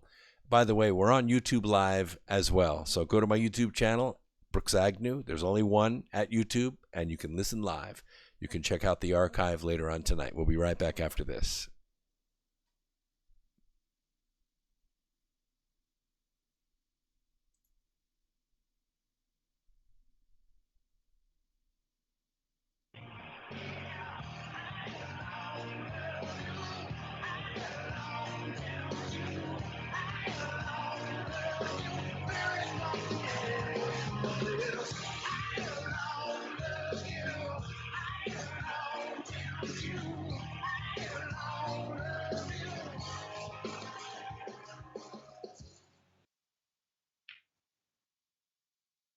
Extendivite is more than just a heart tonic. Do you have any of these symptoms? Night cramps in the hands and feet. Your arms and legs often go to sleep. On short walks, do your legs get aches and pains? Is your memory worse than it used to be? Ankles that swell late in the day? Has your blood pressure increased lately? If you answered yes to even one of these questions, you may have early warning signs of arterial blockages. Your body is saying that it is time to take Extendivite. These are not the normal signs of aging. They are the warning signs that accompany blocked arteries. Get your Extendivite today. Extendivite is available in capsule or liquid form for just $69.95 for a 2-month supply.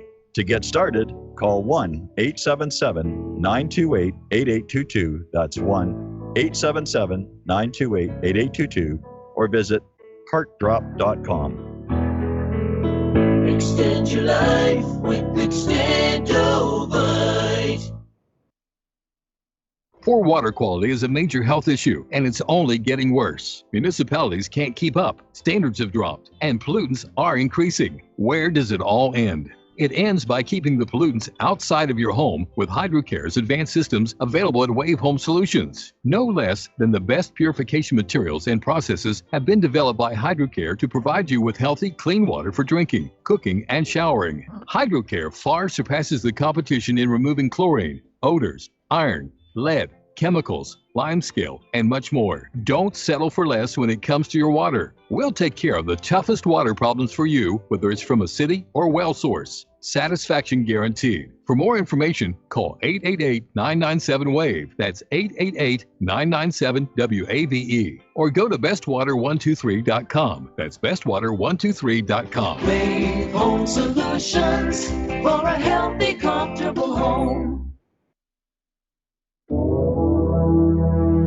I bring you a message few of you will be able to believe.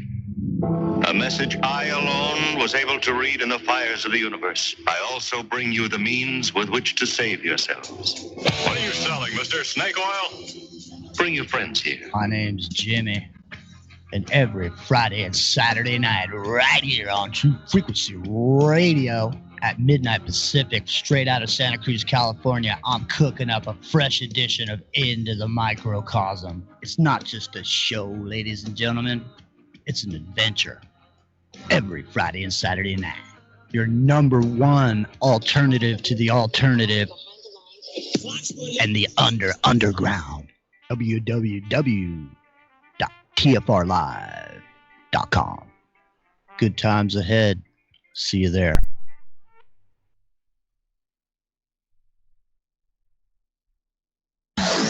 No hate, no hype, no fear.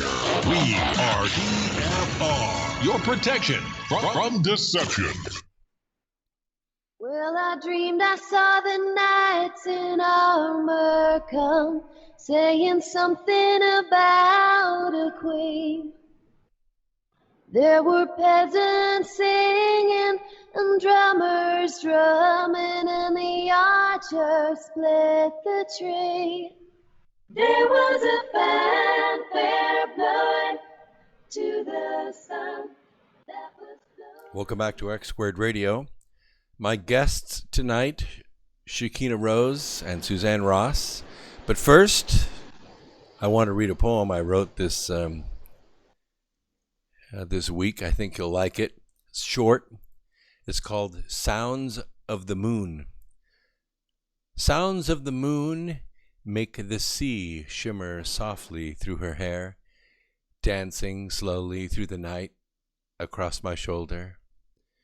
Heartbeat waiting for the moment far away, in the mortal reunion of souls born in the stars. A gifting breath paints the beauty of her eyes under the jealous galaxy upon my soul. But for that moment, the distance I would fly to have it balanced in my hand once again.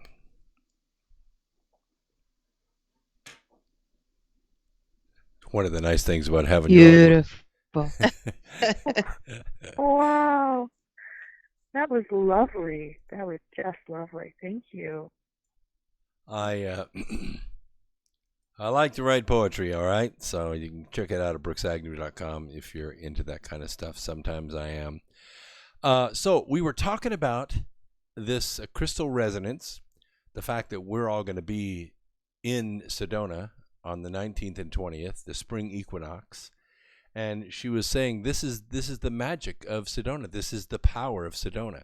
And we were getting ready to make a really powerful thought here because, as you know, in October, I was on 1028 Productions with Doc Skinner, and he asked me a question about 2018, what I thought about what was the magic of 2018, what was the most powerful thing, and that was easy to do. But then he said, what's your prediction for the year 2019? And I said, look, I think 2019 is going to be the year of light. And I think we have formed these pockets of light throughout humanity, all around the world, different countries. But we're far away from one another. And we're not physically in the same place. And it's time this year, we're going to start cranking that light up. And we're going to drive darkness back into the cracks where it belongs. So these events, 2019, we want you to be involved with them. That's why we're called to do what we do, and we have chosen. So, Shekinah, tell us about what you have planned for the Year of Light. What are we going to do in Sedona? Are you going to sing to us? I hope you do. Yes, I am going to sing in the language of light for the Beyond the Matrix event. I'll be doing that for about a half hour. We'll be bringing in the harmonics in the language of light with Kimberly Griffin with the crystal bowls. So we'll be bringing those particular harmonics together, and it's always because of the configuration of souls. So it's always because of the resonance that is being brought together at that particular moment. Because it's always a transmission. Everything that I do is always a transmission at that particular time. So whatever that configuration of our souls coming together will create a resonance and a harmonic that will come forth for all of us, all at one time, so that we can start resonating at a greater, higher aspect of who we are, and also a unity connection. Also a unity, because I see that a lot. I see that happening so much more than I ever have. Of what's happening, and you're speaking about it. What's happening when we're coming together? Like magic is being created, harmonics is created when we come together. And we're really being called to come together in all kinds of different ways, whether it be a couple of us or it be through these, events, workshops, through radio, through all these types of different media. But we're being, called together. And because we're being called together, there's certain facets that are happening because we have different resonance.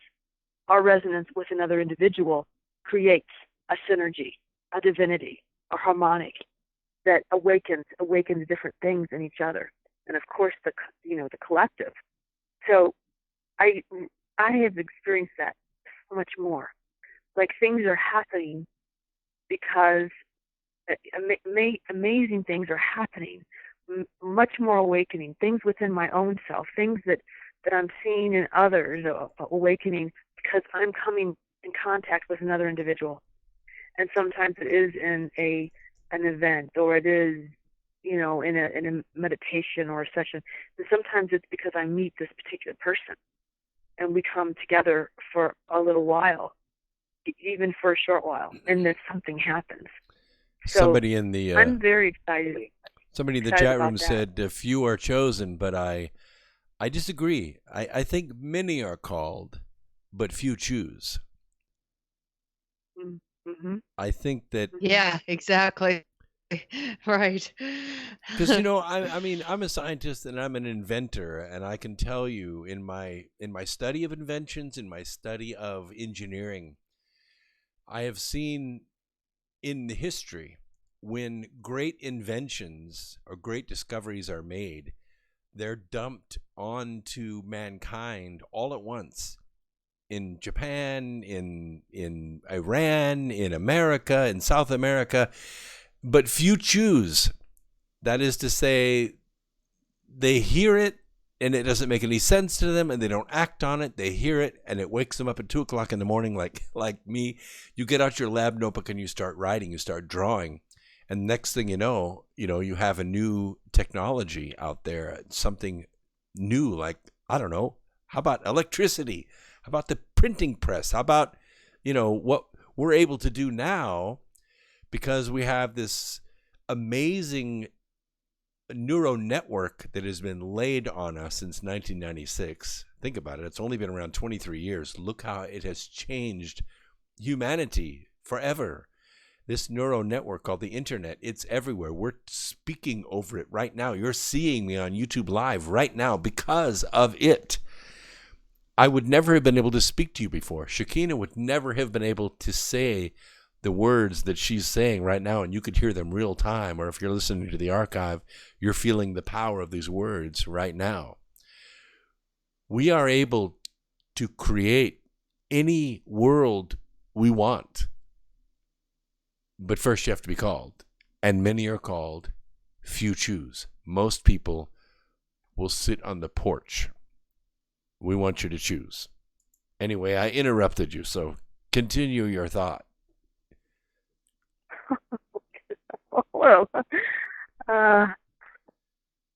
Well,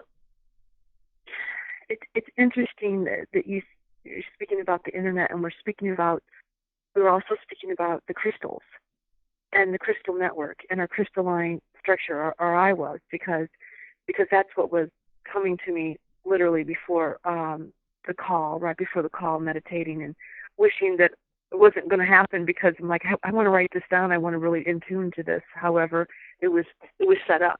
It was set up so that we could expand upon this, because Sedona Sedona really is a crystal city.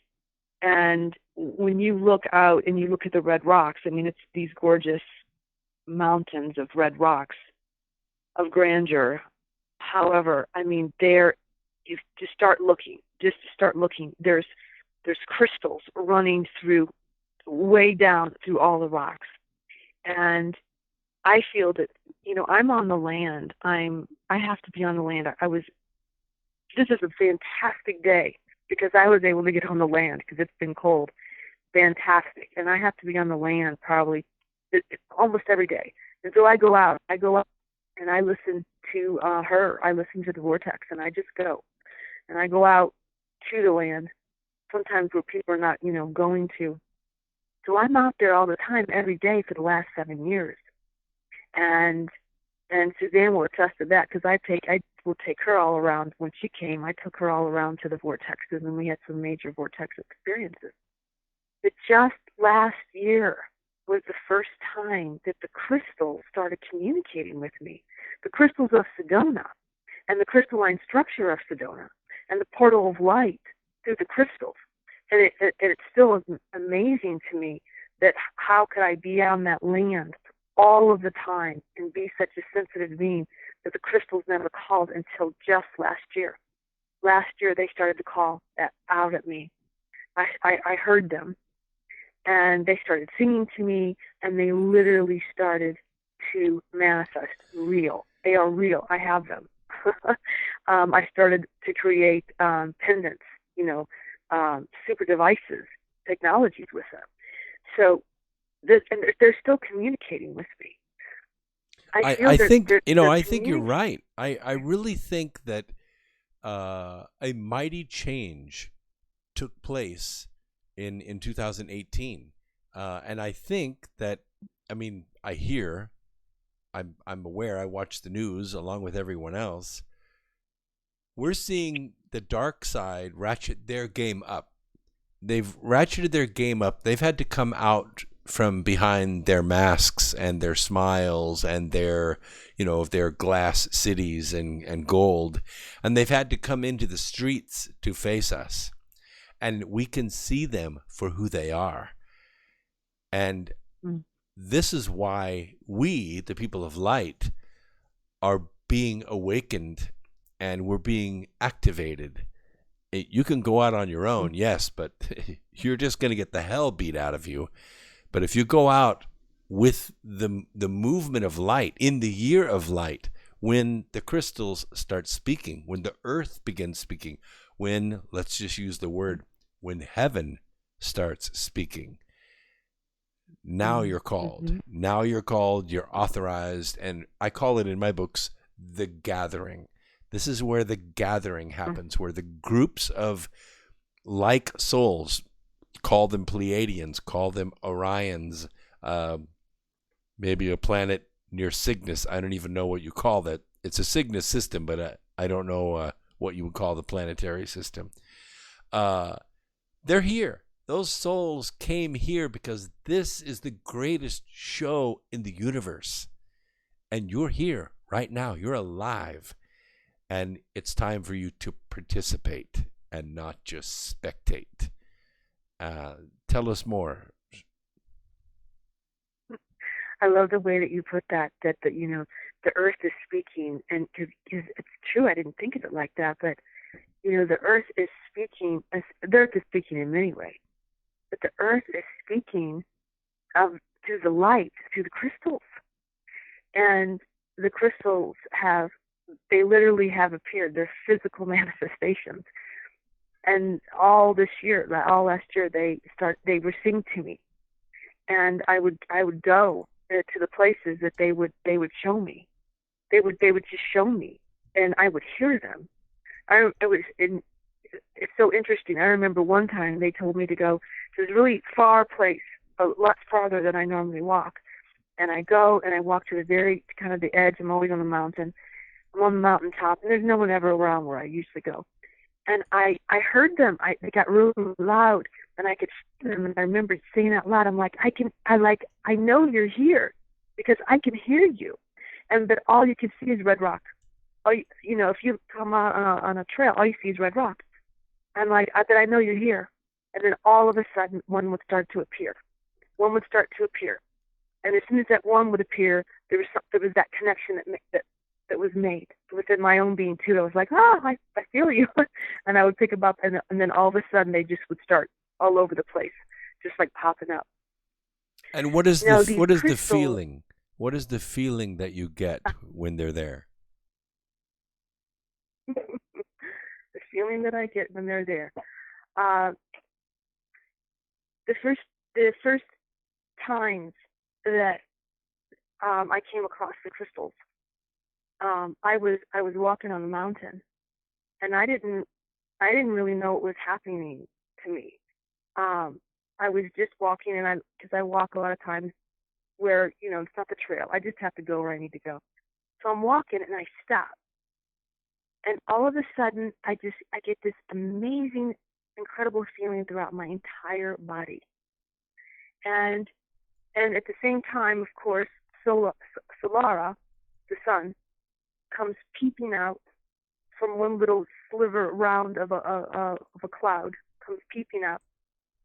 And I'm just standing here in the mountain, and I can't move, and there's like little tears that are coming out of the side of my face, down my cheek, because I'm experiencing this feeling, and it's like this wave, like a wave.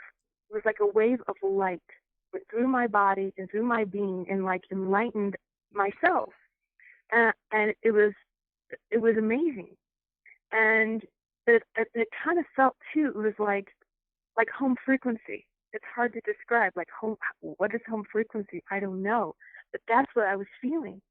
And so I looked down. I just looked down, and because this little slither of sun had peered out, I think that Solara was working together.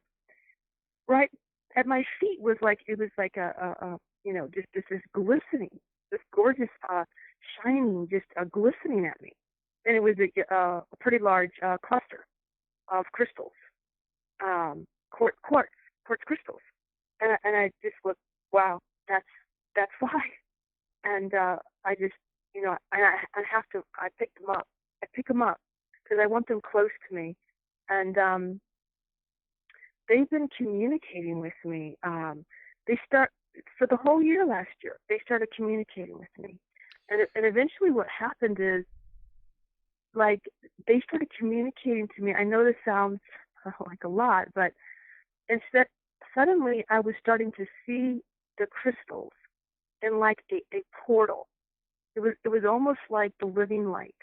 I would see a portal in front of me in my real world, and it was like them, sort of, and it was like crystals, but at a higher level, and like white light, and it was like moving too. It was like this moving white light of like crystals, and it was gorgeous. It was it's hard to describe. I would say it's like the living light, and that started happening, and then eventually what started happening is the crystals started getting more awakened in my own body. Then I started feeling this within my higher heart. I started feeling like instead of me seeing it outside of myself, I started seeing it like come out of me, like the crystals, like there was crystals, like a crystal portal in my heart was awakening. Then my third eye.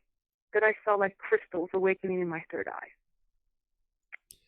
You know, so if you ever mix, I know you have, you've mixed music before, but some of the modern techniques that are done for musicians that don't have a big band behind them is they'll use digital equipment and they'll lay down one track. And I've seen them do it live on the stage. They'll lay down some rhythm, or they'll lay down some harmony or some melody with their voice.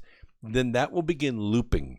And then they'll put another layer on it, and then another layer. And in about a minute, they've got enough pieces going there that they themselves have put into the machine that are now looping on top of one another. And a magical, very unique to that live performance event happens.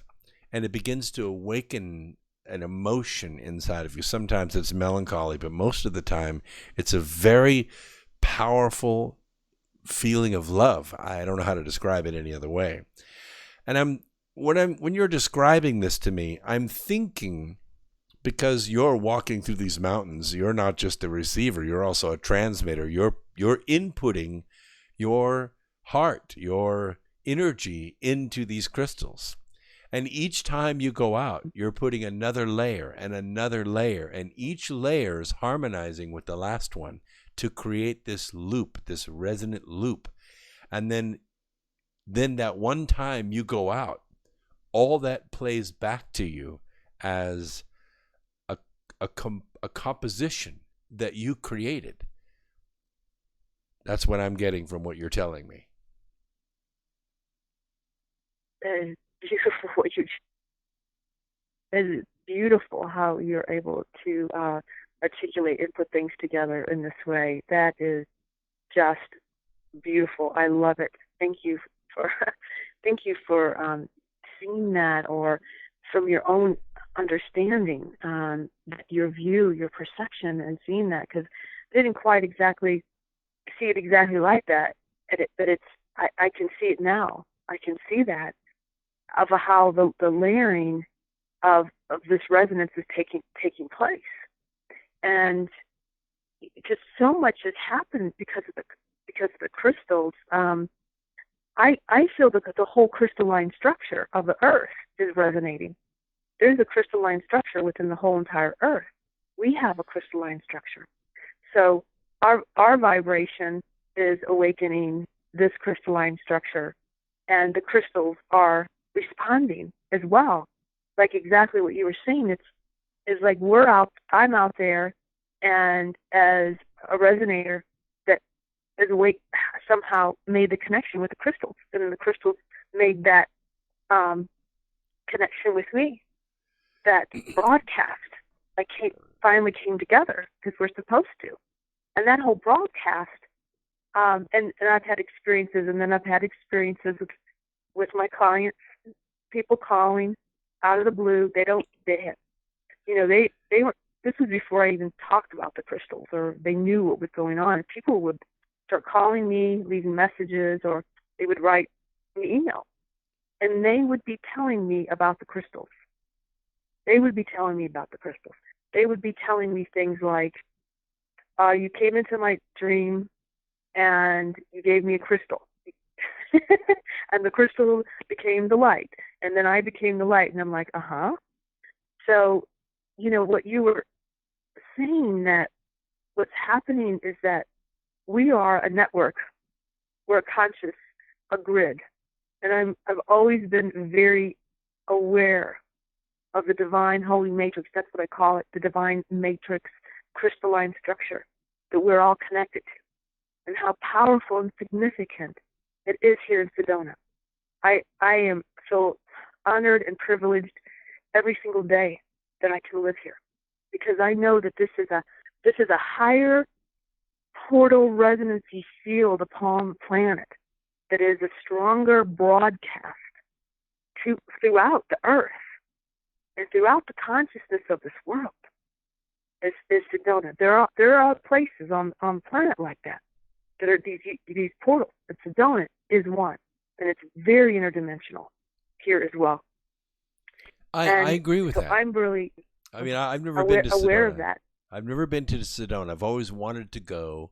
I've had a couple of opportunities to go in recent times, but the opportunity fell through. And this is the one time that everything seems to be aligning correctly to be able to, the event is actually going to happen, and we're actually going to be there together. And even though there's only going to be a couple hundred of us there, this is the way movements start.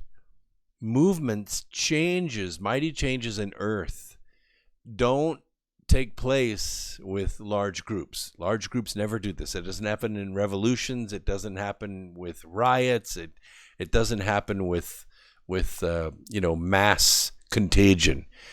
It happens with one or two or three people coming up with an idea, making an event happen, drawing the right powers like Maureen St. Germain and others that have this tremendous gift to one place to do one event at a certain time in order to turn that cycle on for the earth. Because I think we're at the beginning of an age.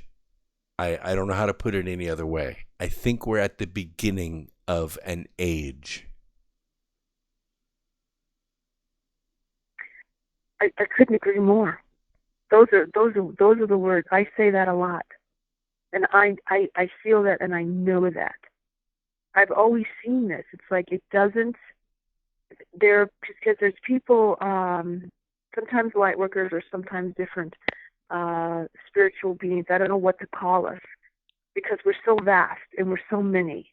And we have different orientations or different connections that we're connected with. But across the board, we're all kind of in that, like, a little bit open resonancy field, and we're here in a greater service and to become more enlightened and to help the planet. But it doesn't take. It's not about, and for me as well, it's not about all the people. It's not about, for me. My understanding is it's not for me. I'm not here for the whole entire world, because it's never taken the whole entire world ever. Exactly what you're saying, because I believe that it's like it's never taken the whole entire world. You should to change the whole entire world. It's always been about one person, or the very few have changed the whole entire world. One person with an invention, or one person that started the movement, and then the rest followed. However, and that's seen it through all history, like what you're talking about. But what we have here is not only do we have, one or two or three people, we probably have. We're taking a quick break. Million. We're taking a quick break. We'll be back in 3 minutes. Please hold that thought. We'll be right back after this. Don't go away.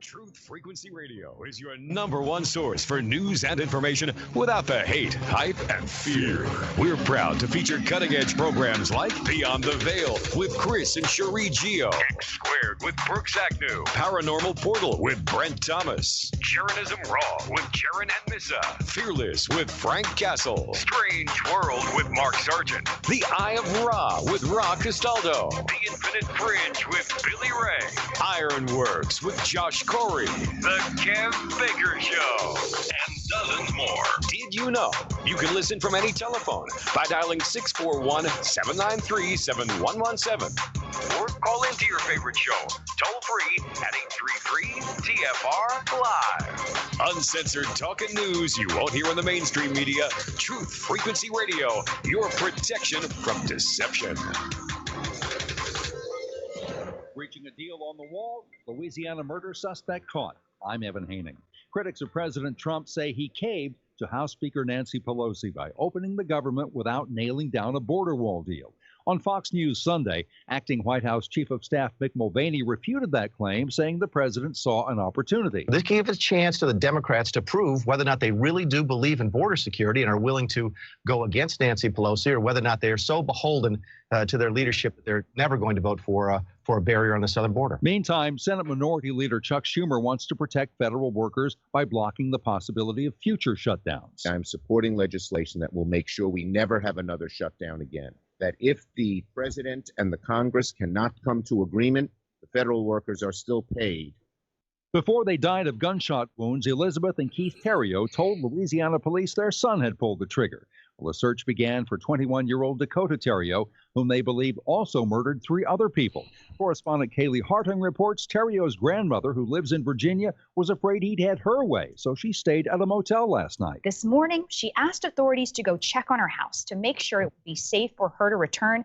Tony Shalhoub and Rachel Brosnahan took the top acting honors for a comedy series for Marvelous Mrs. Maisel, and the series itself took the top prize, Outstanding Ensemble in a Comedy Series, which is equivalent to a Best Comedy Series honor. There are still Drama Series awards to hand out, but the show jumped to the film category of Supporting Actress and Actor. That won by Emily Blunt for her work in The Quiet Place, and Mahershala Ali took the Actor Trophy for Supporting Actor in a Motion Picture for Green Book. Backstage at the SAG Awards, Jim Roop, Los Angeles. Well, the Screen Actors Guild Awards will end 1 hour from now. As for Dakota Terrio, he was taken into custody by police without incident. He had pulled a gun on them, but they were at his grandmother's house, and they took him, and he has been arrested and will be extradited to Louisiana. I'm Evan Haining. This is the Truth Frequency Radio Network. TFR. Truth Frequency Radio.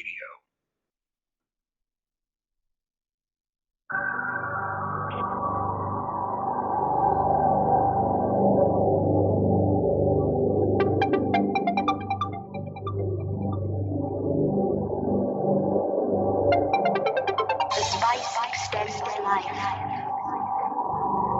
The spice expands consciousness. The spice is vital to space travel.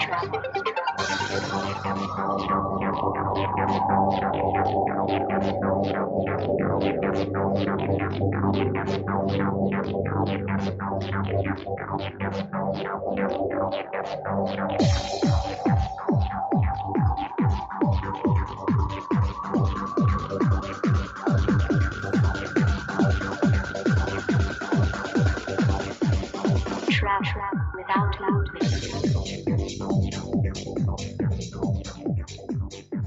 Welcome back to X Squared Radio. By the way, my apologies to those of you that are listening on YouTube Live. I was communicating with my wonderful audience in the chat room while Shekinah Rose was talking, and I inadvertently switched screens on my YouTube Live. So you were watching the X Squared Radio logo and seeing copies of, the books that I've written flash in the slideshow, and you weren't able to see the beautiful picture I have up of Shekinah Rose and Suzanne Ross, who are on the radio with me now, and of course my video on the left, but who cares about that? I apologize for that. So Terry brought it to my attention. She's listening up in Seattle, Washington, and so I fixed it. So now the video's back where it was, and I'm not going to type.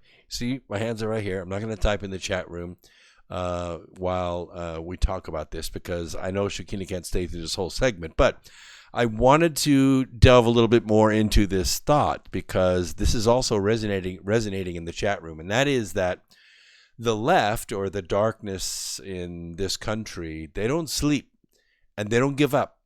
But one thing they do know is their time is near. They can feel their empire of money and oppression and manipulation coming to an end. And it is going to happen because of what we're doing here tonight on X Squared Radio, not just here and now, but what is going on now. These YouTube Live events, these live talk radio events, also in the archives that you'll be listening to tomorrow morning when you go to work on your favorite project. You'll turn X Squared Radio on in the background and listen while you're working on your spreadsheets or drawing your blueprints. I can see you sitting there. Believe me, I've been there myself, and I listen too. But she is describing for us a metamorphosis of humanity, and it doesn't happen except that first things have to be entered into this Akashic record. I know I've spoken about this a few times on this program, that there are record keepers out there. There are people that curate the records and make sure that we can access the records, but then there are the writers of the records, and that's us. We're the ones writing the Akashic records. Souls come to this planet for specific purposes to do certain things. Jesus was one of them. Once the resurrection was entered into the Akashic record, it can now be accessed by others. It can now be done over and over and over again. Now it's time for the next level of this metamorphosis, and that's what we're doing right now. That's why we let go of the 3D world, and that's why you're seeing these 5D events popping up everywhere, because this begins it. One or two people. That's what we're doing here. And you'll see in 2019, you're going to see other 5D events pop up. If you don't make this one, you better make the next one.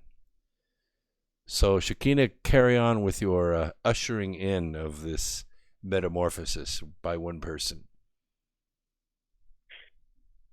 Well, what's happening is that it's more than one person. It's many of us.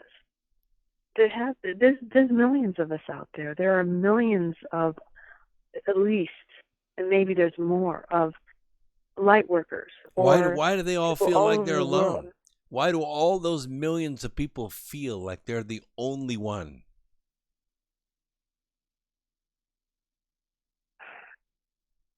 You know, we're in the midst. Well, first of all, because they're feeling a different resonancy than the group consciousness. They're feeling different in their world, in their whole entire world, than the group consciousness, and they can ascertain that. They can feel their frequency. They know their thoughts. They know how they're perceiving things. They're perceiving things different. They don't hear it the same way. They don't feel it the same way. And so that they can also know that most of the population is not experiencing what they're experiencing. And I think that's why why we all feel alone. We have felt alone because the whole entire planet is not on that resonancy, that higher field. You know, our consciousness, our foods, our lives, the whole entire system isn't. However, there is so much awakening, and there's so many events, there's so many broadcasts, there's so many websites, there's so many people now doing what they came here to do, and reaching out and having smaller groups, or going on the internet and connecting in that way. But that's what I kind of feel, is that they're because they're sensitive beings, and that I think that's why they feel alone. But also their aloneness is also a guide. You know, that's a direction and a path. And the direction of the path when beings feel alone is the direction is to reach out and connect. Mm-hmm. They're supposed sometimes to feel alone, because if they didn't, then they wouldn't even have any consciousness of it, and they would just continue on with doing the group structure. But because they feel that, they reach out to alter things, to different ways of connections, and they make the right connections with the right people, and the right events, and the right information, because they feel that way. Those feelings actually are a path to connection, because it spurs them into making those connections. And that's what I feel that the internet is. The internet, I feel, is a huge revelation for us. It's like it's a biggie. I feel the internet is like a big revelational prophecy thing for all of us, because I feel that internet exists because it is an assimilation of our divine grid, our unity divine grid that we have created outside of ourselves. Actually, I think ready. I want to add something here, because when the internet was created and it really got going, let's just call it 1996. It probably existed before then, but most people couldn't access it because you didn't have a cable modem. You were working with a dial-up modem. So in 1996, people started accessing the internet, and you know what? We really didn't know what to do with it. You know, we didn't even know what a browser was. There was no Google. There was Internet Explorer, and there was AOL, and everybody was, trying to figure out why do I even need the internet? There was no Facebook. There was no texting. We didn't have smartphones. None of that stuff existed then. What happened was, when this medium was created, smart people realized that they don't have to go to a university to access the latest, greatest information about anything. English or electronics or physics or architecture or history or language. It was all there. And within 10 years, from 1996 to 2006, everything changed. And then what happened was, I'm going to say 2010, maybe 2011, smartphones were introduced. And internet left the desktop and went into the palm of the hand. And what happened was service providers, app writers, software writers, they heard us. They heard what we wanted to do with this new medium. Now, keep in mind, for 1,000 years, maybe more than 1,000 years, the dark global cabal controlled the whole world. They controlled everything. They controlled all the money. They controlled all the armies. There was no such thing as freedom or liberty or free speech. Forget about that. You didn't have those rights. If you were born a Cooper, you died a Cooper. You didn't move up in the world. You didn't get rich. That didn't happen. Only the crown did that. Well, we took this world and we changed it. And from 2006 to 2016, they did their best to try to take that world back, and they almost got it, but they lost it. In 2016, it slipped out of their grasp. So from 2016 to 2019, we've had only not even 3 years, barely 2 years we've had. And that's not very much time when you're talking about history. In 2 years, look what we have done. We have overcome all of this, what we call the fake stream news, the CNNs, the ABCs, the MSNBCs. We've overcome all that. We managed to rise above all that and communicate with each other and draw all this together. In 2 years' time, we have formed the makings of a movement. And in 2019, this movement is going to, the power is going to turn on. It's going to power up. That's what I'm trying to say. The lights come on the machine. So I think that's what Shakina is trying to say. Yes, and how I see it is the internet exists, is up, because that's an assimilation of what we are. Yeah. And that our access, that there's greater access out there, are turned on.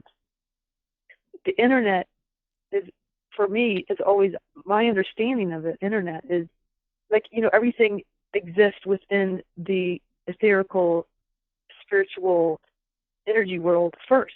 Yeah, The even they call it the cloud. Until we brought it through. Nothing exists until we actually bring the thought of the energetic into a physical manifestation. So the internet, being physical as it is for me an understanding of what we all are. We all have an internet as well. It's just a mimic of Sure. an internet connection, a grid, an energetic grid that we have.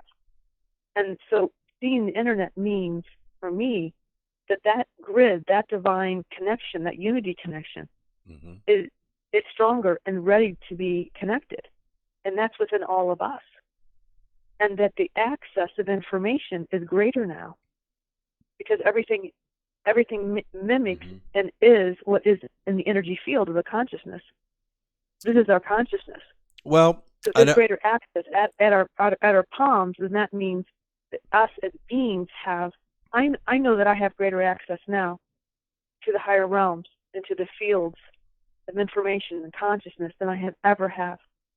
It is just, I feel I've gone through a shift, and it's just, spirit is so, everything is closer to me now.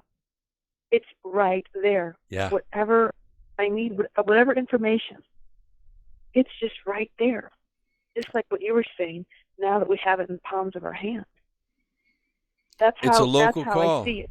It's a local call now. We just need to know that it exists, that it's a precursor of who we are, and we can use that One as of the crystals one they're of the manifesting. I think the greatest trick or deception of the dark side is to convince us that we are separate from God, that we've been separated from God. There's only one way to get back, and that's to go through the church or go through a priest or go through a pastor. And I think that was the greatest deception ever perpetrated upon mankind, was the creation of religion. We've never been separated from God. It's a local call. And all you really have to do is just pick up the phone, so to speak.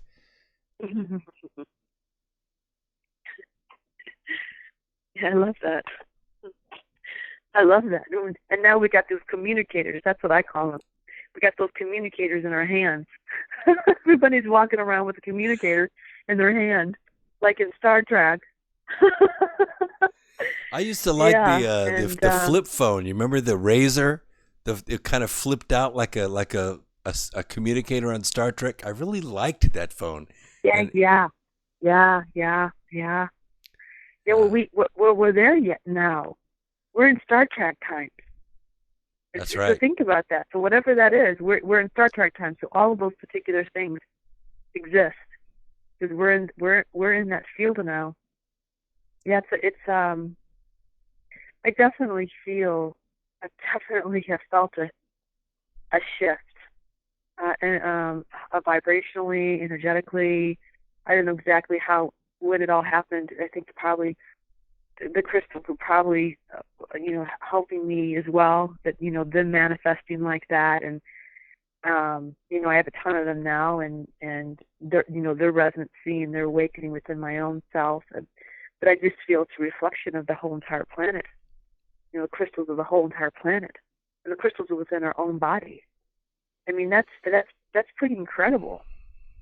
I couldn't agree more. Are, I couldn't agree more. that we're resonating. I mean, it's kind of beyond anything that anybody can really do, or anything that anybody really can stop, because it's about a frequency resonancy consciousness. It's already out there and exists. You can't squash it. You can't change it, because it exists within the resonancy field already. And I feel that we're all working together, like the Earth, like Gaia is speaking to us through the resonancy, through the frequency, through the crystals, through other ways. So well, I don't want to spread any false confidence by saying that they can't stop it, because they can, and they're going to try, and they're very powerful, and they never give up, and they're never going to surrender. But we're more powerful, and this is not going to be a walk in the park. We're not going to go down the street singing Kumbaya, and everybody's going to come out of their hovels and join us, and we're going to march together off to Nirvana. That's not going to happen. This is going to be a conflict. There's always a conflict between light and darkness. I'm saying that we're going to turn this light up so bright, the darkness is not going to join us. They're going to retreat from us. But they can, and they have many times on many worlds crushed movements like this. So join us, but realize we need you to join because of your power, not because of your numbers. Mm-hmm. The cosmos, though. We're aligning in the cosmos. Sure. We're the cosmos, the stars, the cosmos, the universe is also working with us. We are working in alignment with the stars, with the cosmos, with this energy. That is happening. I agree. So we're on the planet, and we are being resonators of that assimilation of those frequencies, those rays of the cosmos, of, call them what you will, of the Christos, of the sun, Solara. I mean, Solara is pretty powerful, is our sun. And that sun shines on the whole entire world and is broadcasting frequencies of the divine to this source, to the cosmos and stars all the time. So we we have that. We have that going for us. Well, And that's all we have to do one of the is reasons to that continue our path, continue to believe. Well, there's more to Come it than together. there's more to it than belief, because even the devils do believe and tremble. There's a lot more to it than belief. There's also action. There's also commitment, and I think that the resonance is good, but we need amplitude. Amplitude is more volume, and more volume is added to an energy or to a light by adding additional souls to that resonance. So it's not a matter of, sitting on your food storage in your bunker and thinking everything's going to be okay. It's a matter of coming to events like this live. I mean, internet is good. You're out there listening on Yahoo, or on YouTube Live, or you're listening on Truth Frequency Radio Network to X Squared Radio tonight, or you're listening to an archive. That's good. That's a start. But you have to start coming to some of these live events, because this is where hearts touch hearts. This is where foreheads come together. This is where touching one another with the spirit comes together, and this is where the shock waves are created. What we're doing now are ripples compared to what can be done at a live event. I agree with you very much, and this is I think this is happening because this is a wave of conscious frequency that's happening through all of us. Like we're literally being drawn and called to come together and to create these events, and to come together and to come to these events. Because I myself, because Suzanne can attest to this, sometimes I can be so very, very inward. I can spend there were times that I spend years, very, very inward and not coming out, and just working on my own connections and journey. It's been a while now that I've come out, because it takes quite some time, many years to come out when you're in for so long. Just more recently, I don't know, in the last 6 months, and it has a momentum. I keep being drawn, and I keep wanting to connect.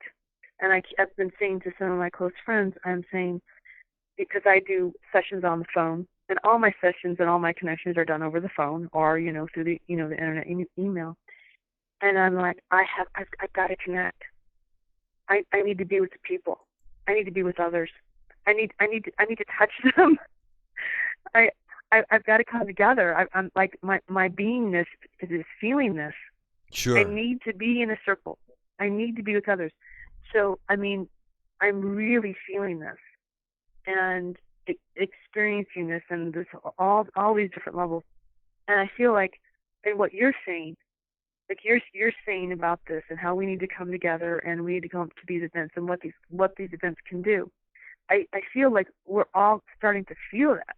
We need to connect on these levels. We need to be in each other's presence and what happens in each other's presence. So I absolutely feel that.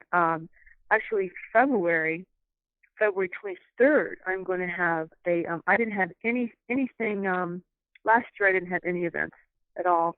I think the year before I did. I had an 11/11 event.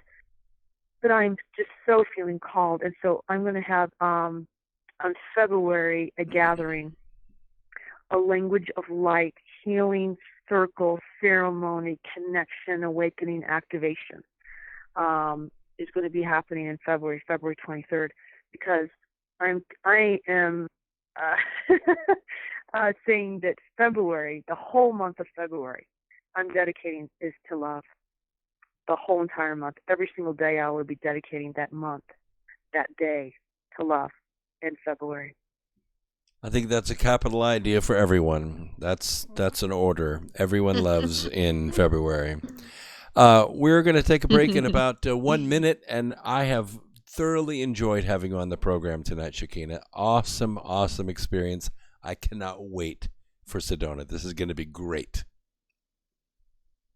Yes, I can't wait to meet you. I get to actually meet you in person. This is in Sedona. This is going to be fabulous. Well, I'm much better on the radio than I am in person. Just ask Suzanne. Oh, now you stop. You're beautiful inside and out. No, you can't say that. We'll be the judge. We got to meet you. It's going to be fabulous. Well, I'm going to bring me and a couple hundred of my friends from the radio as well. Thank you so much for being on the program tonight. And February is going to be an amazing month. I can already tell. Thank you for having me. Thank you for having me. And I look forward to meeting you. My pleasure. All right, we're going to take a quick break. We'll be back after these messages. Don't go away. Another 3 minutes. We'll have Suzanne on for another 10 minutes or so, and then we'll let her go because we kind of worn her out tonight too. Don't go away. We've got about 30 more minutes, and we'll be right back after this. Don't go away. X Squared Radio live.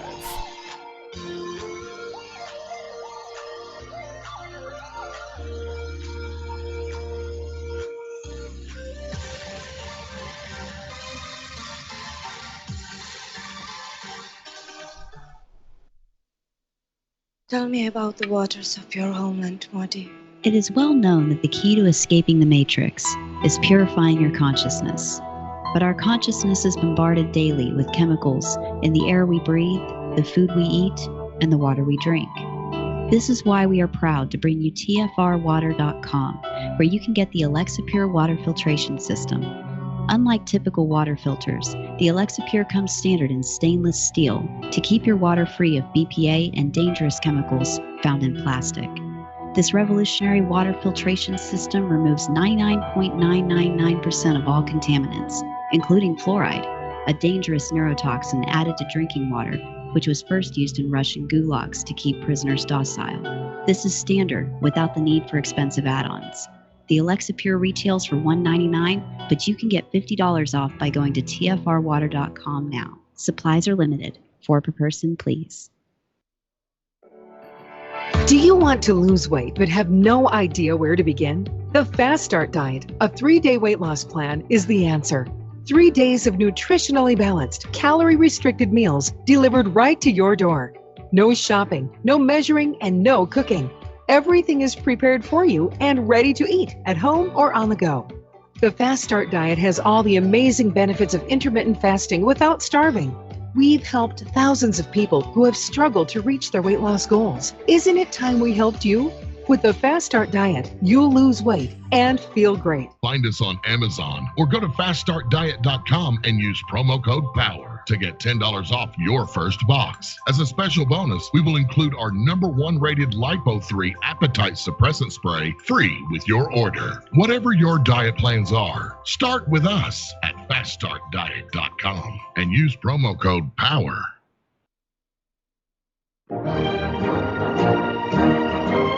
Hi, I'm Sergeant Jim Ram, retired.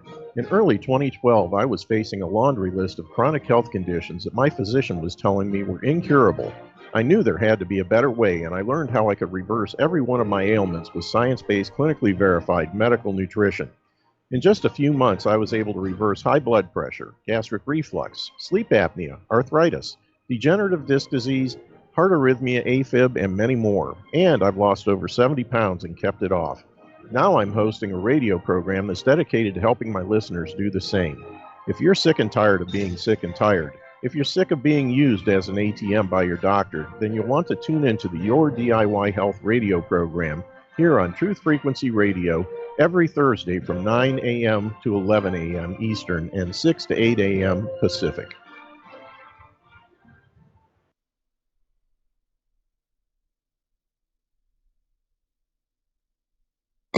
Real people, real radio. Wherever you are, make it TFR. Truth Frequency Radio.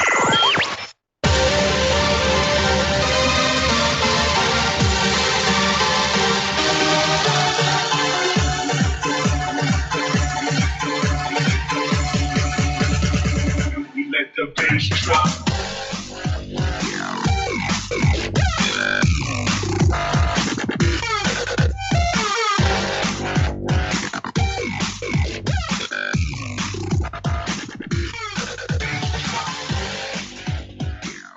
Hey, wow, so great to have you back. Final segment, X Word Radio. By the way, that song, Let the Bass Drop, was composed by my son. And, as you know, I now have a 4-month-old grandson. If you've watched me on Facebook, you're probably watching him too, because he's everywhere. His name is Alex. Alex got to spin just a few nights ago with his dad, my oldest son, Ben, and they had a blast. So he started young. We're gonna make a great musician out of him yet. So Suzanne Ross is on with me. She's gonna stay for a few minutes because we got some things we need to take care of right now. What we want to do is talk about who is going to come on X Squared Radio next Sunday. Who should we have, Suzanne? You caught me off guard. That's what I'm good at. I'm Yes, really well, good I at would that. like to have my friends Megan and Matthew on the 3rd, and I'm quite sure they haven't confirmed for sure yet, but I would be surprised if they weren't available. Mr. and Miss M. And they Awesome. are incredibly well versed on the sovereignty movement regarding digital currency, the global reset, etc. However, they're both also highly spiritual. Matthew is the author of the Seventh Seal series. He is very well versed on the mystery schools. His 3 books are the Egyptian mystery schools explained in terms that, we can understand and relate to and apply to our lives today. So I'm very excited about the 2 of them presenting and offering at our event. So I think you'll really enjoy talking to them as well, Brooks. Because I know that you're interested in global finance and politics, and I think you'll have a very lively conversation with the 2 of them. Yeah, we like lively, and finance fascinates me because it's mathematics, and mathematics fascinates me anyway. But the effects that society has on currency, and I don't even like to use the word money because money's really meaningless. It's just an exchange system. But currency itself, gold and silver and the rarities of the world that we take the labors of our hands and our minds, and we make an exchange system, and then we're able to trade that exchange system for something of value in our lives, whether it's a new car or a house or an education or braces or whatever it is that you're going to spend that currency on. And what has happened it has happened for a long, long time, probably since Roman times, is the industry that changes the currency.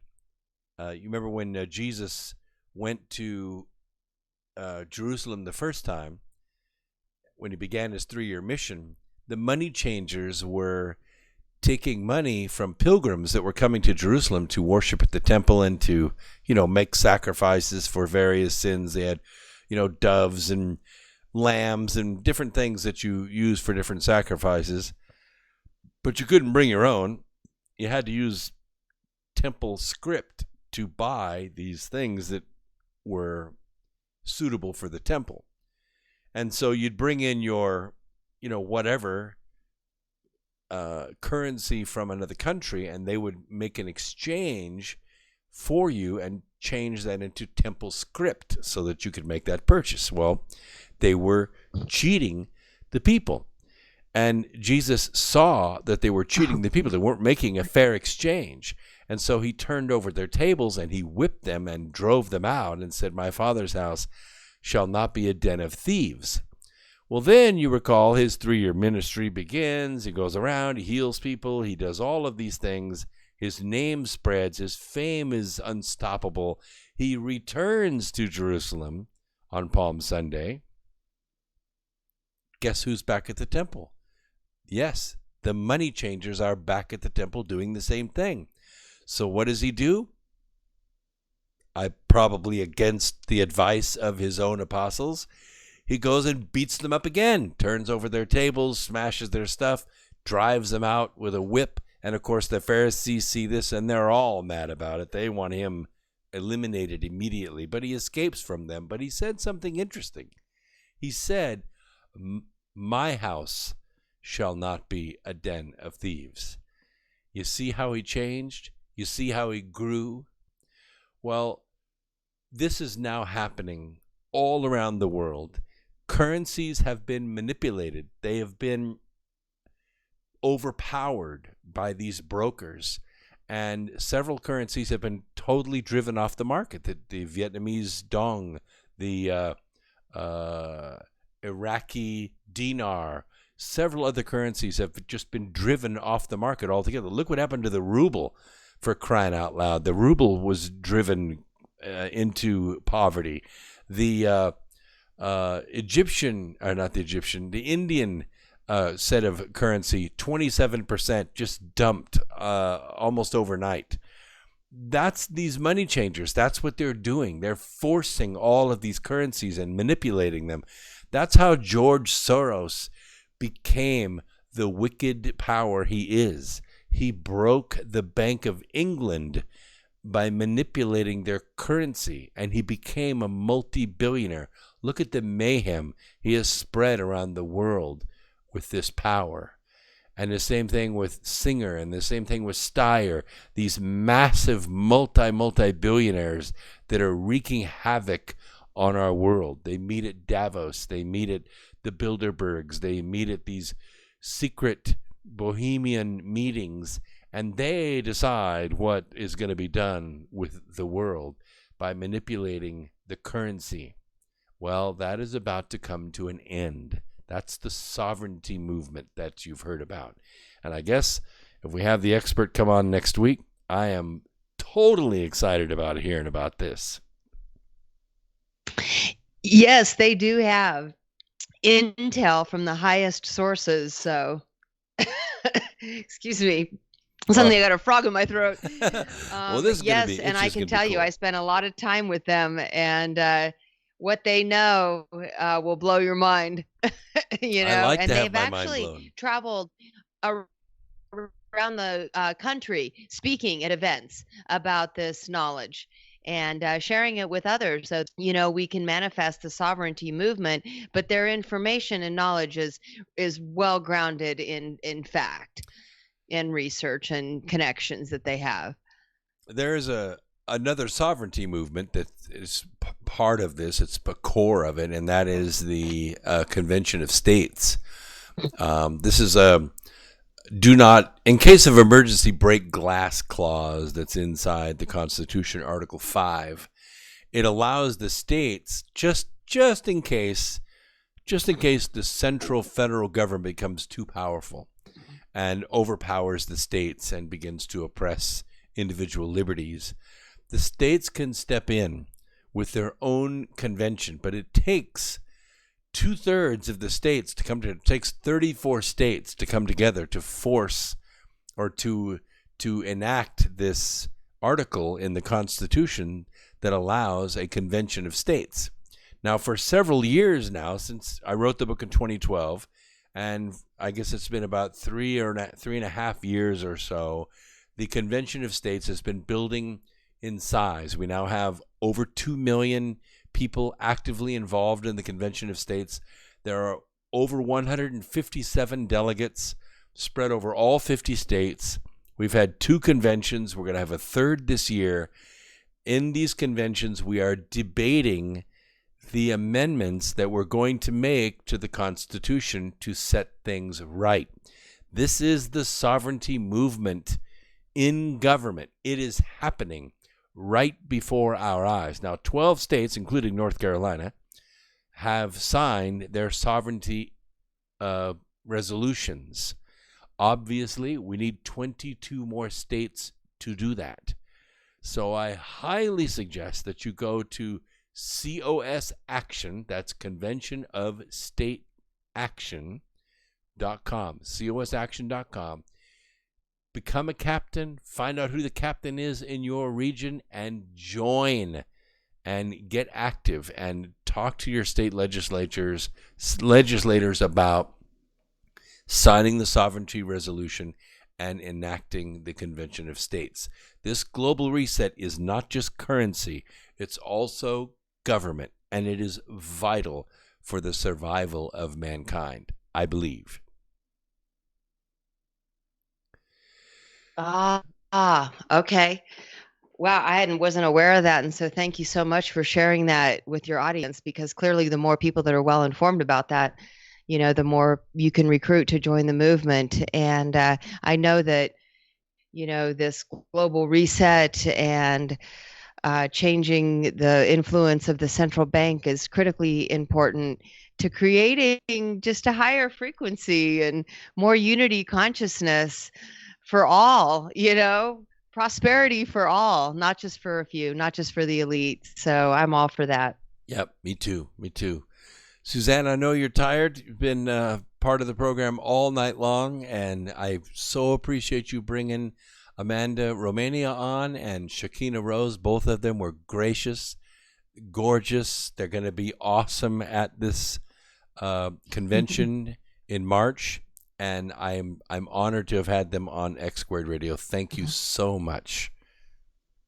Oh, thank you. You're a fabulous host. They both clearly enjoyed being on. So thank you so very much. Sending you lots of love and a great big hug. All right. Thanks, Suzanne. We'll see you next week. Thank you.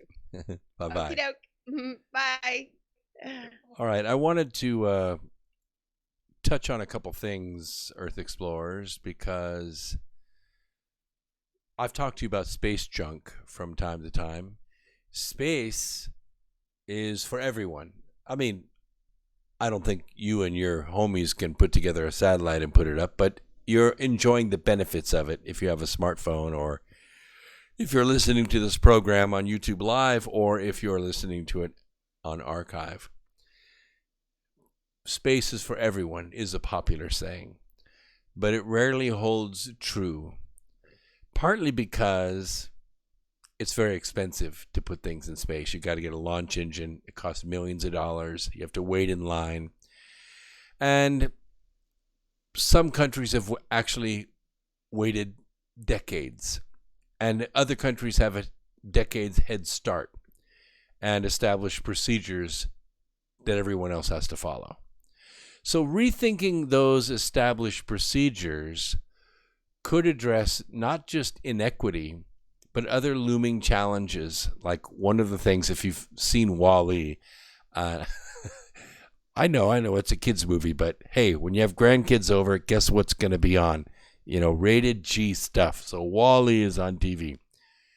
And one of the things that you notice is when the ship leaves Earth with the robot that has the plant sample in it, it crashes through this cloud of satellites, to go back out into space. It's meant to be humorous, but it's not all that far off. Because a lot of this ambivalence about space and the space race, played out during this, geopolitical landscape that we have. Maybe a dozen countries actually taking advantage of putting things in space. But we've created a space junkyard. And one of the protocols that is now being written, and I think it's long overdue, is what to do, how to plan for the obsolescence and decay of a satellite, and how to prevent collisions in space. So there is an expert out there, and his name is Mr. Wood, and he appreciates the importance of physical security. I'm sorry, female. She said it's past time to shift the goals of space so that projects align more closely with other values humans hold, like justice, which she defines as ensuring everyone can access space and use its technology to meet local goals. It sounds lofty, but here's the deal. Let's take, for instance, global positioning satellites. When the GPS system was first put up, there was only one or two satellites that you could access at any point on the planet. It took a long time to acquire. It could get you pretty close, within 100 yards or so of your destination. But then as more satellites got put up, your average smartphone, because of the GPS locator in it, you can actually access up to 12 satellites at one time, which can pinpoint your location pretty close, like you have now arrived kind of location, pretty close. The technology is capable of actually locating you within a square meter. That's how precise it is, at least below the 60th parallel. Above the 60th parallel, we still have the same problem, not enough satellites at that angle to be able to give you precise location. But below the 60th parallel, it's pretty darn close. Surely it's not good enough to put a blindfold on and do the bird box thing and drive around based on the directions that your GPS is giving you, because it'll say, turn right here. But if you're actually looking out the windshield, you realize you're probably a couple 100 feet off yet, or you just passed it and you're going to turn right into a building, which I guess unfortunately has actually happened to people out there. But here's the issue. There are a lot of global positioning satellites out there, and they have to be replaced on a regular basis or everything goes to hell. And they get priority, I'm afraid. Those satellites get replaced. Also the telecommunications satellites, also the national security satellites. They're all priorities, Mrs. Woods. And that's why everybody can't have access to space. Sorry, that's just the way it is. Now, I suggest, if you're a budding entrepreneur, what you could do is put together a business to go harvest space junk. Go pick up all the dead satellites, lump them together, parachute them back down to Earth, take them to your scrapyard, pull all the gold and the platinum and the titanium out of them, and sell the scrap. You could make a fortune. Of course, don't get a hold of any military satellites, because if you do, you might get some technology you didn't even know was up there, and somebody is probably going to come knocking at your door. So it's a nice idea. I think entrepreneurial people need to start thinking about creative ways to clean up the space junk. I guarantee you there are at least 10,000 satellites out there that could be picked up. Also, I need to talk to you about what may happen this week on the political scene. We have heard the term emergency power or state of emergency being declared. I will make this statement. The President of the United States has many powers in the Constitution. None of them are more sacrosanct and more powerful and more endowed than the responsibility and the calling and the duty to provide for the common defense. Our southern border is being invaded. It's being invaded by not thousands, not hundreds of thousands, not millions, tens of millions of people, and they're coming from over 100 different countries. According to the Border Patrol, less than 50% of the people being stopped on American soil after making their way illegally over the border, less than 50% of them are from Mexico. And recently, a pickup truck load of Muslim prayer rugs were recovered in the desert. Let me tell you something. When a Muslim travels halfway around the world, walks through the desert, and takes their prayer rug on the entire journey, in the shipping containers, on the cargo ship, smuggled through the towns, walking hundreds, sometimes thousands of miles to get to the U.S. border. They get inside the U.S., and somewhere in the desert, they leave that prayer rug behind. I'm telling you, that Muslim is on a mission. When that Muslim leaves his prayer rug, that's a sign of danger. Our southern border is a point of invasion. And the federal law, I will tell you, could not be more clear. President Donald Trump can declare a national emergency at the U.S.-Mexican border, and that such a declaration gives him access to all the funding he needs to build the wall. Not $5 billion, not $25 billion. If he needs it, and it needs to happen quickly, he could have $50 billion to build that wall. Congressional Democrats have rejected all compromises, and many in the media are saying that Nancy Pelosi is saying you can have your State of the Union address when I'm ready for you to give it. And ironically, this has put the president in a situation where the only way he can keep his most often repeated campaign promise is to declare a border emergency, where he does not need to compromise with Democrats ever again on anything related to that wall.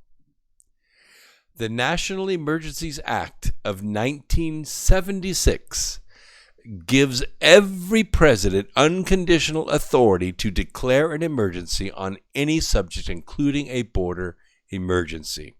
So Judge Napolitano on Fox News, you do not know what the hell you are talking about. You are a leftist hack and an entertainer and not a judge.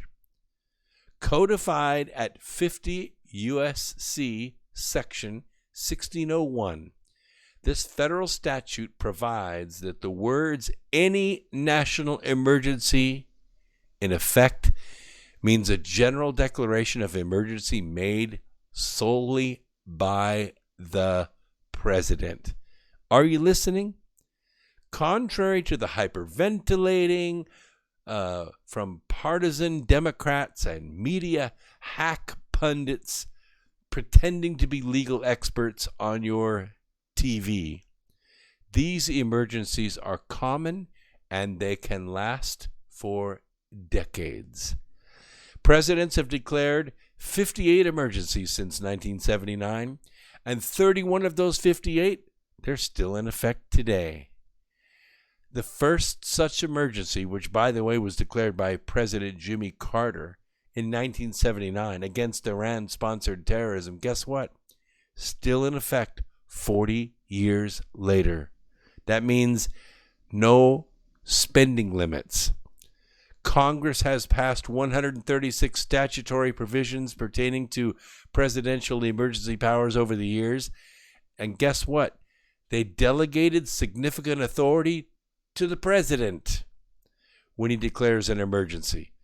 Congress's research arm notes that in certain types of emergencies, these powers include restricting travel, seizing commodities or property, and regulating businesses. Now, fortunately, no president has had to seize commodities in quite a while. Americans are always willing to give. Just look at the Cajun Navy after the 2 hurricanes we had in the South. They didn't have to commandeer anything. Those people drove there on their own, and they worked until they dropped, slept in their boats, and went back to work. By the way, not only that, but Congress specifically amended the Posse Comitatus Act. That's, by the way, the law that prevents U.S. military troops from operating on U.S. soil. And they found that 18 U.S.C. 1385 in the 2007 National Defense Authorization Act to allow U.S. troops to function domestically under certain circumstances. And one of those circumstances in that U.S. law is to enforce federal law. Another is that the defense secretary can deploy troops to stop illegal aliens from crossing the U.S. border. That's what it says exactly in the statute. Once the president declares an emergency under 33 U.S.C. Section 2293A, the Secretary of Defense, without regard to any other provisions of law, may apply the resources of the Department of the Army's Civil Works Program. And that's what I've been saying all along. The Army Corps of Engineers can build that wall in 18 months, unlimited funds, and that wall will work. And it will stop the fentanyl, and it will stop the human trafficking. But more importantly, it will stop the flow of money to the dark side that has been ripping this country apart for over 50 years. And that, my friends, is when the empire of Pelosi comes tumbling down. I want you to go out and look for the good in people every day and help it to grow. Don't listen to the left. Don't hate. Love.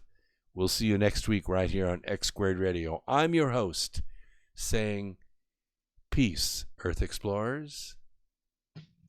Your abilities are awesome and may be called upon by concentrating your thought energy with definite purpose. Just